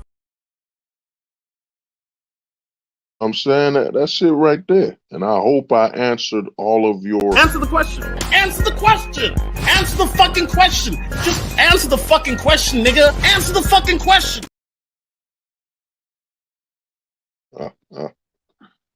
Yeah. But you know, above all, remember, man, you're supposed to be. You're supposed to be alpha. You're supposed to be alpha. You're supposed to be that nigga. And you froze up like a little thought. You're supposed to be alpha. You know, last but not least, remember, man, this is the society you live in. It's so important, guys. So important. By the way, women are the majority of voters in the United States.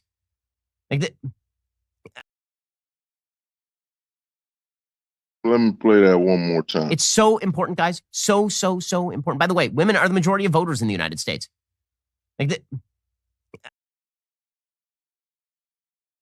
Yeah, that's one of the most important videos right there. They're the majority voters.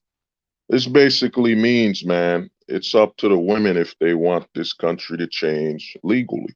You know what I mean? It ain't up to you. When it comes to the votes and the laws and all that, all these men protesting and all that bullshit, it ain't up to you, man. It's up to the women. If the women want the country to change, you know what I'm saying, they'll vote for it. If they don't, hey, it stays the way it is.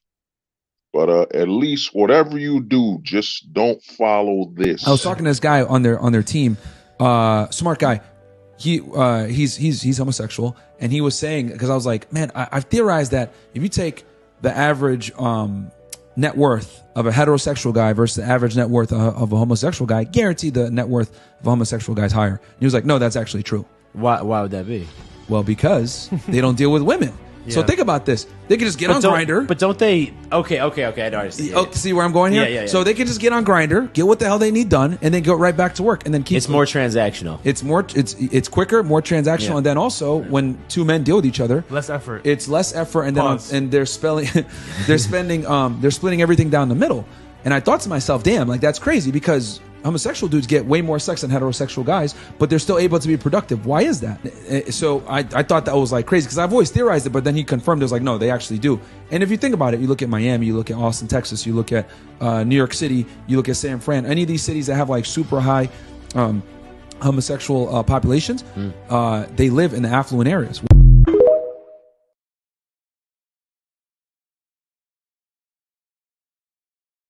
Scene where he said, I've always theorized it. What straight man is theorizing what gay men are doing and how it saves them money? Myron Gaines just needs to come out the closet, man. You know what I mean? But other than that, man, hope you're all well, and you know, we'll shut it down. They said the truth won't survive beside the lies that maintain the decaying faces of this